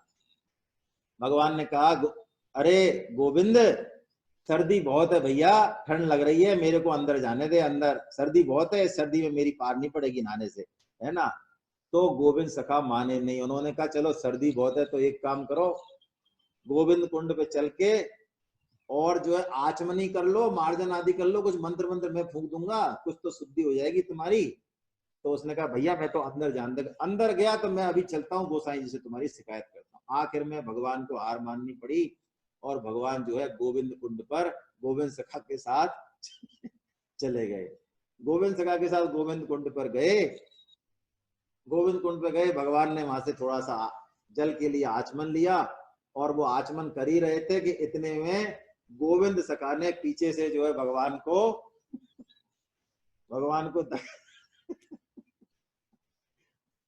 अब ठाकुर जी को जो है तैरने का अभ्यास नहीं है।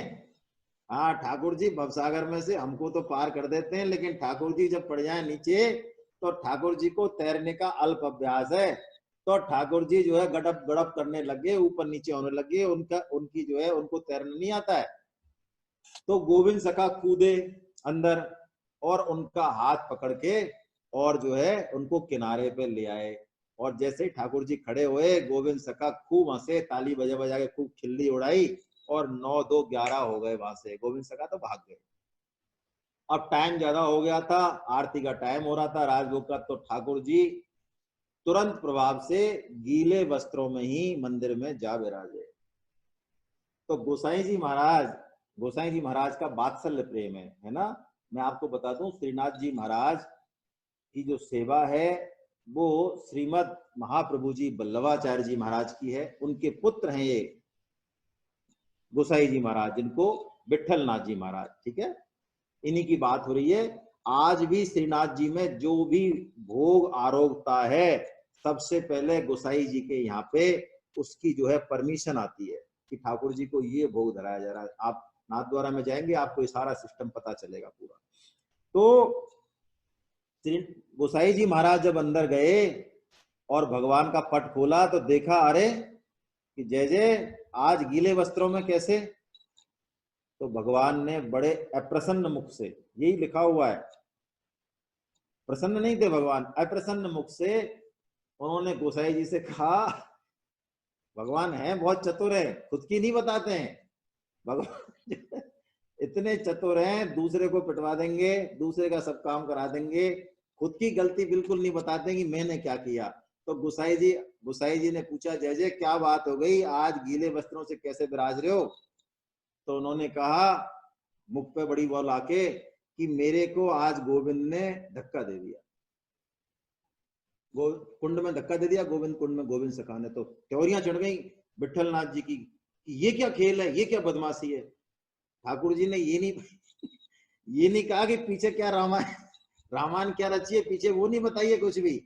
तो विठल नाथ जी गोसाई जी बहुत गुस्सा हुए, तुरंत प्रभाव से उन्होंने गोविंद स्वामी जी को बुलाया भेज के सेवक को। और जैसे ही वो गोविंद स्वामी जी आए तो उनको बुरी तरह से जो है उन्होंने डांटा, खूब सुनाई उनको कि तुमने क्या समझ रखा है, ये तुम ऐसा खेल खेलते हो, प्राणों पे बनाए, तुमने धक्का दिया। और ठाकुर जी जो है, जब गोविंद स्वामी जी की जब चल रही है, खिंचाई हो रही है, तो ठाकुर जी जो है मंद मंद मुस्कुरा रहे हैं कि ले बेटा अब तेरा देखता है ना मेरा धक्का तो जब उनकी एक नहीं सुनी तो गोविंद स्वामी जी झुंझला उठे। उन्होंने कहा, गोसाई जी तुमको जो है हमारी कमी दिखती है, तुम्हारे ये जो लाल जी हैं, ये तुम्हारे जो लाडले लाल जी हैं, इनकी भी तो पूछ लो आप, इनकी करतूत क्यों, क्या हुआ तो पूछो इनसे क्या किया। तो पूछा, उनकी तरफ देखा गोसाई जी महाराज ने, तो ठाकुर जी ने नीची नैन कर लिए, बोले कुछ नहीं है, नीचे नैन कर लिए। तो उन्होंने पूछा क्या हुआ, चलो बता, तुम ही बताओ। तो उन्होंने कहा कि ऐसा है गोसाई जी, मैंने तो उल्टा आज आपका काम बनाया है।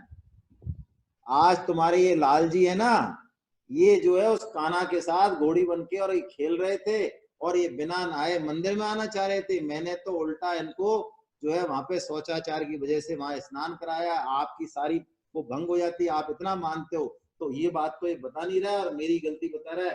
तो जैसे ही गोविंद स्वामी जी ने ये बात बताई ठाकुर जी की, तो गोसाई जी महाराज के हृदय में जो है ऐसा प्रेम से आप्लावित हो गया उनका हृदय, आंखों से आंसू आ गए कि देखो ठाकुर जी का कैसा भाव है कि कान्हा के साथ खेलना भी ये नहीं छोड़ेंगे, गोविंद सखा के साथ खेलना भी ये नहीं छोड़ेंगे।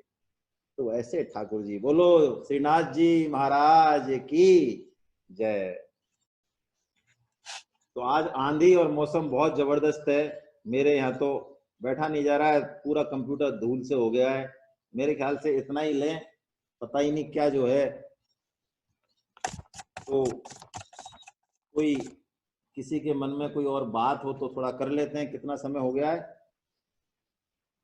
हाँ समय हो भी गया है शायद, है अभी समय तो है, अभी 25 मिनट है, लेकिन कोई नहीं, लें क्या आगे या बहुत है? मृदुला जी से पूछ रहा हूँ, मृदुला जी सामने दिख रही है मुझे, और लें या रहने दें?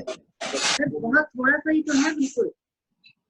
मृदुला जी 21 चैप्टर में थोड़ा सा है बिल्कुल। अच्छा थोड़ा सा है क्या? हाँ बहुत थोड़ा सा है।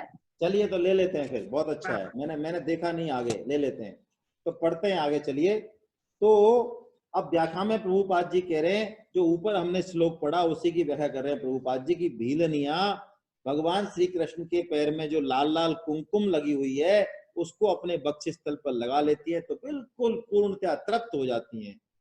और इसी प्रकार श्री कृष्ण भावनामृत के संपर्क में आने से मनुष्य की सारी भौतिक वासनाएं संतुष्ट हो जाती है। देखिए इस बात को हम समझें, ये बहुत ज्ञानी या बिना भगवान के प्रेम के ये बातें हमारी समझ में नहीं आएंगी। क्या बात समझ में नहीं आएगी बताइए आप? क्या हम चित्त शुद्धि करना चाहें किसी भी अष्टांग योग से, किसी भी ज्ञान के मार्ग से, किसी और योग से, वो बहुत बहुत मुश्किल है, बहुत कठिन है। लेकिन यदि भगवान की लीलाओं का, कथाओं का हमने अमृत पीते रहे हम, तो भगवान कह रहे हैं खुद ही, अरे सुखदेव जी महाराज कह रहे हैं, सारे संत कह रहे हैं, हमारे चित्त का जो मल है वो पता नहीं कहां निकल के और कहां पहुंच जाएगा कितनी जल्दी। क्योंकि उसकी जगह, क्योंकि देखिए एक तो बर्तन को खाली करना वो बहुत मुश्किल है, और एक बर्तन में लगातार सत्संग रूपी शुद्ध जल डालते रहना, डालते रहना, डालते रहना, अपने आप आप पक्का मानिए आपके मन में कितनी भी, मैं तो अपनी कह रहा हूं, देखिए आप सब वैष्णव जनों को मेरा दंडवत प्रणाम है ना, मैं तो अपने मन में कह रहा हूं, ऐसा लगता था कि जितने कुटिल हम हैं, जितनी वासनाएं हमारे अंदर हैं, शायद किसी के अंदर नहीं होंगी, ऐसा लगता था। और ये कैसे जाएंगी प्रभु? हर चीज में जो है वासना दिखती है, हर चीज में कामना दिखती है।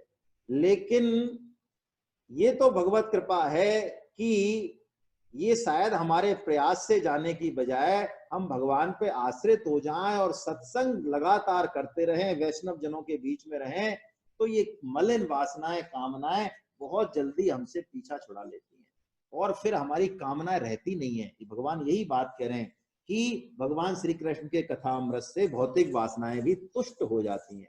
अरे रोटी चाहे रूखी मिलेगी, लेकिन वो आपके शरीर को जो पुष्ट करेगी ना, जो आनंद देगी आपको, कच्चा घर होगा चाहे, भौतिक सुविधाएं कम होंगी, लेकिन देखिए रस जो आएगा ना, भाव जो आएगा, वो बात बिल्कुल अलग है।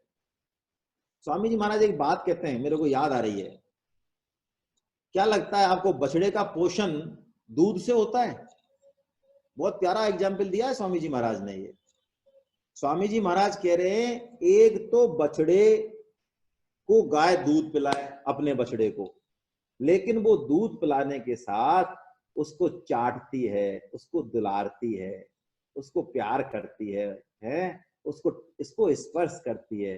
देखिए यही है भक्ति, यही है प्रेम। दूध नहीं है प्रेम, है ना, माँ का और बच्चे का। यदि उसी बछड़े को उससे बढ़िया गाय का दूध पिलाया जाए, मान लो माँ नहीं रहे उसकी, सपोज माँ नहीं रहे उसकी, और उसी बछड़े को उस गाय से भी अच्छी उत्तम किस्म का दूध पिलाया जाए, स्वामी जी महाराज कहते हैं, ये वाणी उनकी सत्य है, फिर उसकी जो पौष्टिक पोषण उतना वैसा नहीं होगा जैसा कि अपनी माँ से होता है ना, यही बात कह रहे हैं। तो गोवर्धन पर्वत की जो महिमा यहाँ पे कही गई है, प्रभुपाद जी कह रहे हैं कि वो कैसी महिमा थी, झरने बह रहे थे, कंदराएं थी, फल फूल थे, आज नहीं दिखते, है ना, आज ऐसा गोवर्धन पर्वत नहीं दिखता है, क्योंकि आज हमने विकास कर लिया है बहुत ज्यादा, है ना, हमने इतना विकास कर लिया कि भगवान ने जैसा हमको दिया वैसा भी हम उसको ठीक नहीं रख पाए। इतना विकास हमने आज कर लिया, भौतिक विकास, जितने भी प्राकृतिक संसाधन है सबको तहस नहस हमने कर दिया, हमारी कामना ने, इस भौतिक विकास ने सबको तहस नहस कर दिया। चलिए, गीता में 10.9 में कहा गया है, 10.9 कौन सा श्लोक है? 10.9 कौन बताएगा?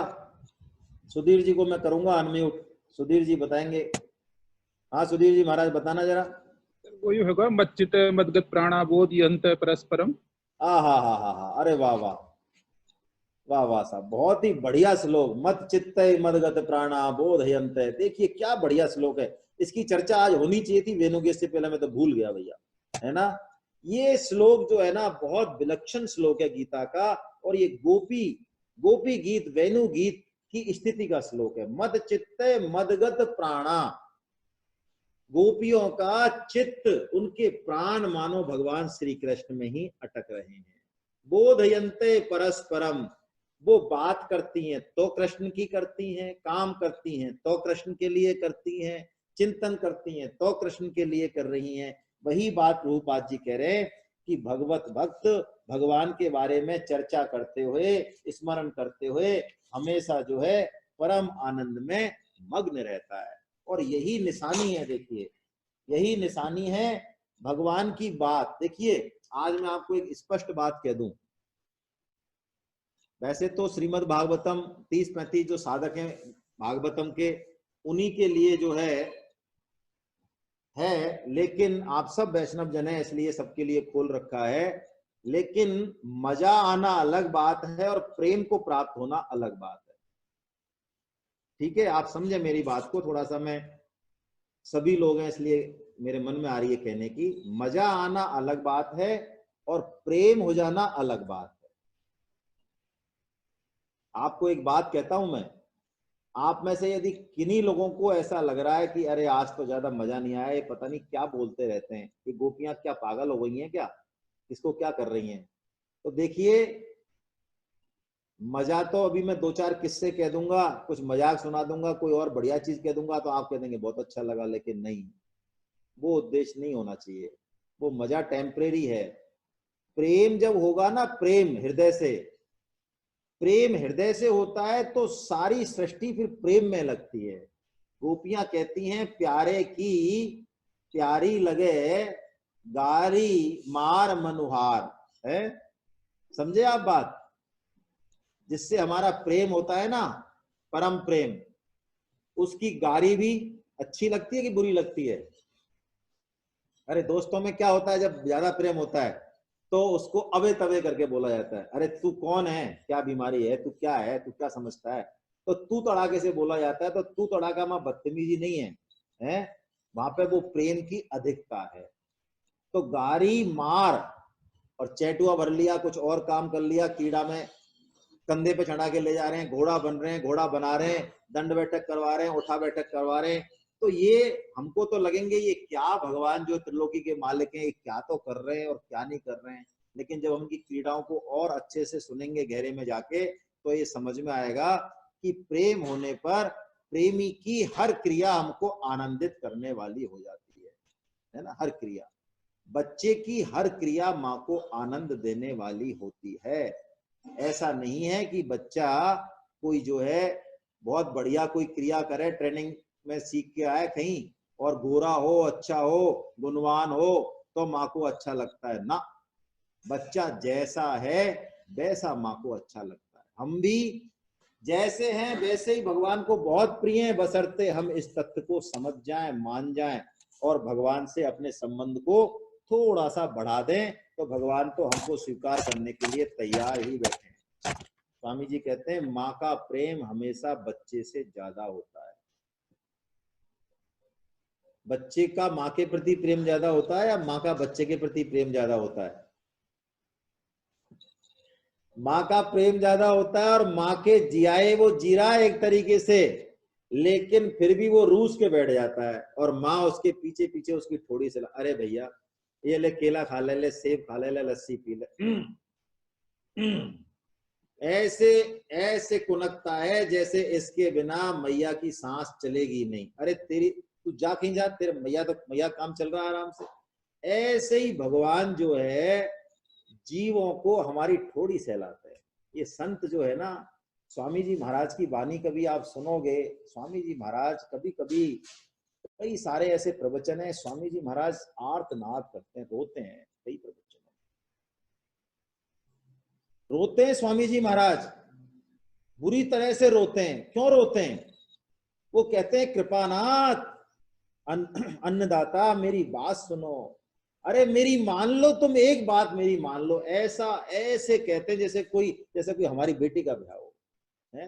अरे क्या लेना देना है वो इस स्थिति में, 3.18 4.18 जो कहा है गीता में, वो उस स्थिति में है। उनके लिए कोई कर्म बचा नहीं करने को इस संसार में, लेकिन सिर्फ और सिर्फ वो प्रेम, हमारे प्रति जो प्रेम है, वो ऐसा उनको इस चीज के लिए बाध्य करता है ना।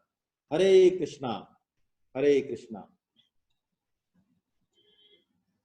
अब किसी के मन में, बंसल साहब उस दिन हम अपन लोग नैमिषारण्य गए थे, वहां अच्छा स्वामी जी के बारे में अच्छी बातें सुनी। आप और सुधीर जी कुछ बताना चाहें, याद हो तो बताएं लोगों को। मुझे तो आज ज्यादा याद नहीं आई, बस नाम ही याद रहा, राम सुखदास जी और काम सुखदास जी, यही बात ध्यान है आपको? उनसे है नैमिषारण्य में स्वामी जी की बात हुई थी। नैमिषारण्य में जो उनके गुरु एक महात्मा जी के पास गए थे, उनके पास वो शिष्याएं भी थी बहुत बड़ी उम्र की, तो उन्होंने स्वामी जी के नाम के ऊपर ही कम से कम 20 मिनट बोला था। बिल्कुल बिल्कुल याद है क्या आपको कुछ? बातें याद नहीं आ रही, इधर बातें याद नहीं आ रही, क्या बातें बताइए। अच्छा, याद नहीं आ रही है। चलो मैं सुधीर जी को अनम्यूट करता हूँ, सुधीर जी को यदि याद हो तो कुछ बातें और सुनते हैं। मेरे को तो कुछ ही बातें याद है। हाँ सर। हरे कृष्ण सर। हरे कृष्णा। आप उनकी बात कर रहे हैं जो आश्रम में वो चरण प्रक्षालन कर रहे थे, उनके वो सुबह सुबह उनकी शिष्याएं थी और उन्होंने दो शिष्याओं को गीता पे बोलने के लिए कहा था, बोलने के लिए कहा था। हाँ हाँ, वो वही कितना अच्छा बोली थी, मतलब बहुत बढ़िया। देखो सुधीर जी है, मतलब गुरु क्या होता है? सदगुरु।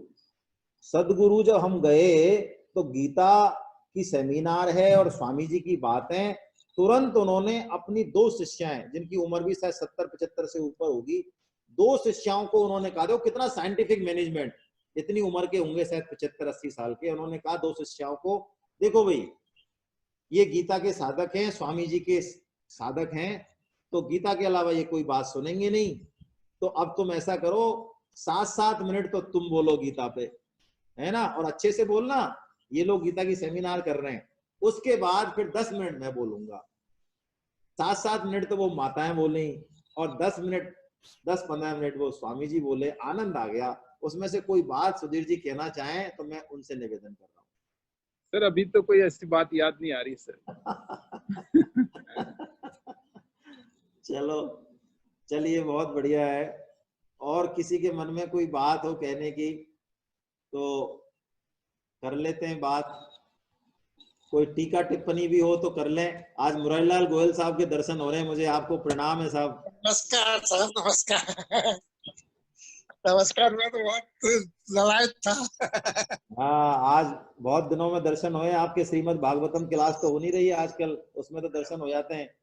अरे साहब मैं तो बहुत ललायत। हाँ हाँ, हमारे जो है ये, हमें इससे बहुत प्रेरणा मिलती है। गोयल साहब के दर्शन आप सब कर रहे हैं ना, ये बहुत ही मतलब इनके सामने हालांकि नहीं कहना चाहिए, इनके दर्शन मात्र जो है बड़े कल्याणकारी हैं। अरे गुरुजी आप क्या करें, ये बहुत ही उच्च कोटि के जो है साधक है, बहुत ही बढ़िया इनके। और भागवतम का रस इनको ऐसा है कि ये कहीं भी हो, 500 किलोमीटर हो, 1000 किलोमीटर हो, ये भागवतम की क्लास को छोड़ते नहीं, ऐसा इनका भाव है। बहुत ही बढ़िया। और कोई जी लाल साहब कुछ कहना चाह रहे हैं? मैं जी लाल साहब को अनम्यूट कर रहा हूँ। वाह साहब वाह। जी लाल साहब भी बहुत ही बढ़िया हमारे साधक हैं, गीता के प्रचारक हैं। इन्होंने गीता की सेमिनार कराई थी मथुरा में। जी साहब, जी लाल साहब बताएं। सॉरी जीलाल साहब, अपने आप को अनम्यूट करो आप यार, मैंने तो कर दिया है। हरे कृष्णा सर, प्रणाम। हरे कृष्णा हरे कृष्णा हरे कृष्णा। सर एक्चुअली जो आप कोट करते हैं, बीच में स्टेटमेंट देते हैं कई बार, कहीं से आप जैसे आप कनेक्ट करते हैं। आवाज आ रही है सर मेरी? हाँ आ रही है, थोड़ा और पास से बोलो। हाँ, जब कनेक्ट करते हैं आप जो है तो उसको एक बार रिपीट कर दिया करें, बीच में छूट जाएगा, नोट नहीं कर पाते, वो कहीं मिलता भी नहीं है हमें तो। अच्छा अच्छा अच्छा। आज तो क्या है, यहाँ पे आंधी चल रही है बहुत ज्यादा, पूरा कंप्यूटर धूल से हो रहा है, तो हो सकता है कुछ गड़बड़ हो, है ना। और 2 दिन में तो गड़बड़ रही है। अभी जो YouTube पे जो अपलोड हुए हैं कल के और परसों के वीडियो, उनमें फोटो नहीं है, लेकिन कोई बात नहीं। और आज आवाज तो है खैर, है ना। और किसी के पास यदि किसी ने रिकॉर्डिंग की हो, आवाज की अच्छी आवाज हो, तो उसको अपलोड कर देंगे। आज वाले की आवाज थोड़ी गड़बड़ बता रहे हैं।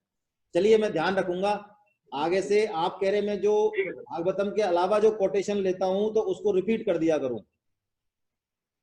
हाँ थोड़ा सा तो उसको थोड़ा समझ में, अब लिखने में। हाँ हाँ हाँ, हाँ, कई बार मैं डायरेक्ट जंप कर जाता हूँ, उससे कई लोग पकड़ नहीं पाते होंगे, है ना। ठीक है, बहुत अच्छी बात, बहुत बढ़िया बात सर, है ना। आगे से मैं ध्यान रखूंगा। चलिए साहब, और किसी को कुछ कहना है?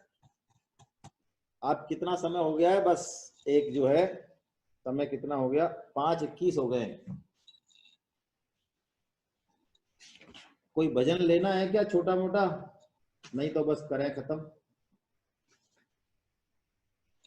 कल लेंगे, चलिए अगली बार लेंगे। कुछ भजन है, कुछ लीला है, अच्छे अच्छे भजन है। भागवतम भी क्लास में ही लेंगे, है ना, उस लेवल के भजन है। आज कोई कीर्तन कराना चाहें तो बता दें, किसी के मन में कोई इच्छा हो भजन वजन की तो हाथ खड़ा कर दें मेरे को, और नहीं तो फिर खत्म करते हैं हम लोग, है ना, आज की क्लास। मेरे को कोई हाथ दिख नहीं रहा है ना। चलिए, योगेश करा रहा है? हाँ, योगेश कह रहा है, एक सेकेंड। हाँ, योगेश जी कराना चाह रहे हैं, एक भजन कराना चाह रहे हैं। योगेश जी एक भजन कराते हैं, उसके बाद हम बस 5 मिनट और। जी, हरे कृष्णा। हरे कृष्णा। गायो न गोपाल मन लाय के निवारी लाज, पायो ना प्रसाद साधु मंडली में जाय के, धायो न धमकी वृंदा विपिन की कुंजन में, रहो ना शरण जाए बिठले सिराय के, नाथ जून देखी छक्यो छिनाहु छबीली छवि, सिंह पौरी परो नाही सीसहु नवाय के, कहे हरिदास तो है लाजहु न आवे ने, जन्म गवायो ने कमायो कछुआय के, गायो ने गोपाल मन लाय के निवारी लाज, पायो न प्रसाद साधो मंडली में जाय के। हरे कृष्णा। हरे कृष्णा, हरे कृष्णा। मैं विकास लोहिया जी को थोड़ा अनम्यूट कर रहा हूँ, उन्होंने हाथ खड़ा कर रखा है, कुछ पूछना चाह रहे हो तो। जी सर, लोहिया साहब बताएं। हाँ, हरे कृष्णा सर। जी, कल क्लास होगी क्या? आपकी कल आवाज क्लास होगी क्या सर? चलिए, कल क्लास नहीं होगी, है ना। अब शुक्र शनिवार को ही क्लास होगी, यहाँ से जो है पॉसिबल होगा तब देखेंगे। बीएन शर्मा साहब कुछ कह रहे हैं, क्या कह रहे हैं सर बताइए। बीएन शर्मा साहब कुछ कह रहे हैं, हाथ खड़ा किया था आपने। हाँ जी, हाँ जी। जी सर बताएं।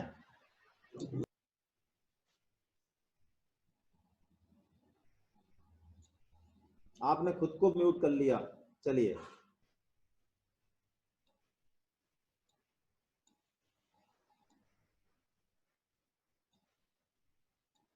गोविंद जय जय गोपाल जय जय गोविंद जय जय,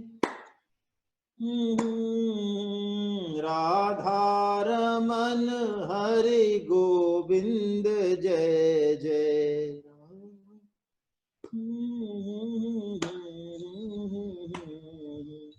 गोविंद जय जय गोपाल जय जय गोविंद जय, राधा रमन हरि गोविंद जय जय,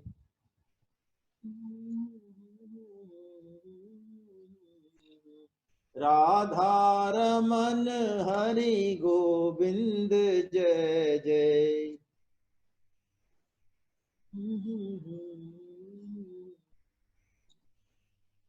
नाम संकीर्तनम यस्य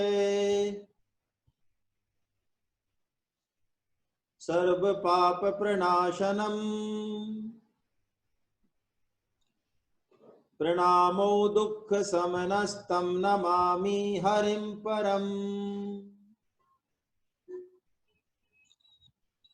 बोलो वृंदावन बिहारी लाल की जय। बोलो बांके बिहारी लाल की जय। बोलो राधा गोविंद देव सरकार की जय। बोलो आज के आनंद की जय। आप सभी वैष्णव जनों के चरणों में दंडवत प्रणाम। बस मैं 2 मिनट, जो लोग जाना चाहें वो जाएं। बस बात कर रहा हूं मैं कुछ लोगों से आज की आवाज के फीडबैक के बारे में। सुधीर जी को जैसे अनम्यूट कर रहा हूं, जो सामने उन्हीं को कर रहा हूं। सुधीर जी आवाज ठीक आई आज? हाँ सर, बाद में बिल्कुल सही आई, शुरू में दिक्कत कर रही थी। शुरू में दिक्कत मुझे लगता है कुछ लोगों ने कहा है जूम में प्रॉब्लम है। हाँ, जूम में ही थी, तो कई बार ज्वाइन किया, फिर लेफ्ट किया, ज्वाइन किया, फिर बाद में आवाज आने लगी है। हाँ, तो किसी को नहीं आ रही है तो अब इसका मतलब है लैपटॉप तो ठीक है। हाँ। अब दोबारा आप जो है ज्वाइन कर लें। और मैं 1-2 लोगों से और पूछ लेता हूँ। कैलाश जी को प्रॉब्लम थी। कैलाश जी आपकी आवाज क्या प्रॉब्लम थी, आपको बताओ। नहीं आ गई सर, आ गई। कैसे आई, वही तो पूछ रहे हैं। नहीं, बढ़िया। आपने खुद को ही म्यूट कर लिया अपने आप को। नवीन सिंघल साहब, सीए साहब, सीए साहब। हाँ, आवाज में कोई दिक्कत नहीं आ रही थी सब। चलो, आवाज सबको आ रही है मतलब आज, है ना? ऐसा हाँ। आवाज है, मुझे लगता नहीं किसी को ज्यादा दिक्कत आई है ना? बिल्कुल आराम से आ रही थी। नहीं, मेरे को आज लोगों ने कम से कम 10-12 फोन किए हैं। अब मैं यहाँ पे, हाँ योगेश कुछ कहना चाह रहा है। अब मैं जब एक क्लास में बोलता हूँ तो फोन आते हैं ना उस समय और साधकों के फोन आते हैं, मेरे सामने बड़ा धर्म संकट हो जाता है। मैं उठाऊं कि नहीं उठाऊं? उठाऊं तो समस्या, नहीं उठाऊं तो समस्या। बिल्कुल आवाज खत्म हो गई थी, बार बार लॉग आउट किया, लॉग इन किया, 4-5वीं बार में आवाज आई। 4-5वीं बार में आई है। इसका हाँ, मतलब कुछ लोगों के साथ समस्या है। तो या तो जूम का कोई अल्टरनेट अपन ढूंढ रहे हैं, जल्दी, है ना? ये जूम में यदि कोई प्रॉब्लम है तो जूम का अल्टरनेट ढूंढ रहे हैं तो मिल जाएगा बढ़िया सा। अभी जो मिल रहे हैं वो जूम जैसे नहीं है। जोशी साहब अमेरिका में बैठे हैं, आपको आवाज ठीक आ रही है? बिल्कुल आ रही है सर। आ रही है एकदम बढ़िया, बिल्कुल साफ आई। आज कोई विघ्न नहीं हुआ साहब। हरे कृष्णा। हरे कृष्णा। ये लो साहब, अमेरिका तक पहुंच रही है आवाज पास। ठीक है साहब, आप सभी को बार बार वंदन, दंडवत प्रणाम। हरे कृष्णा। हरे कृष्णा।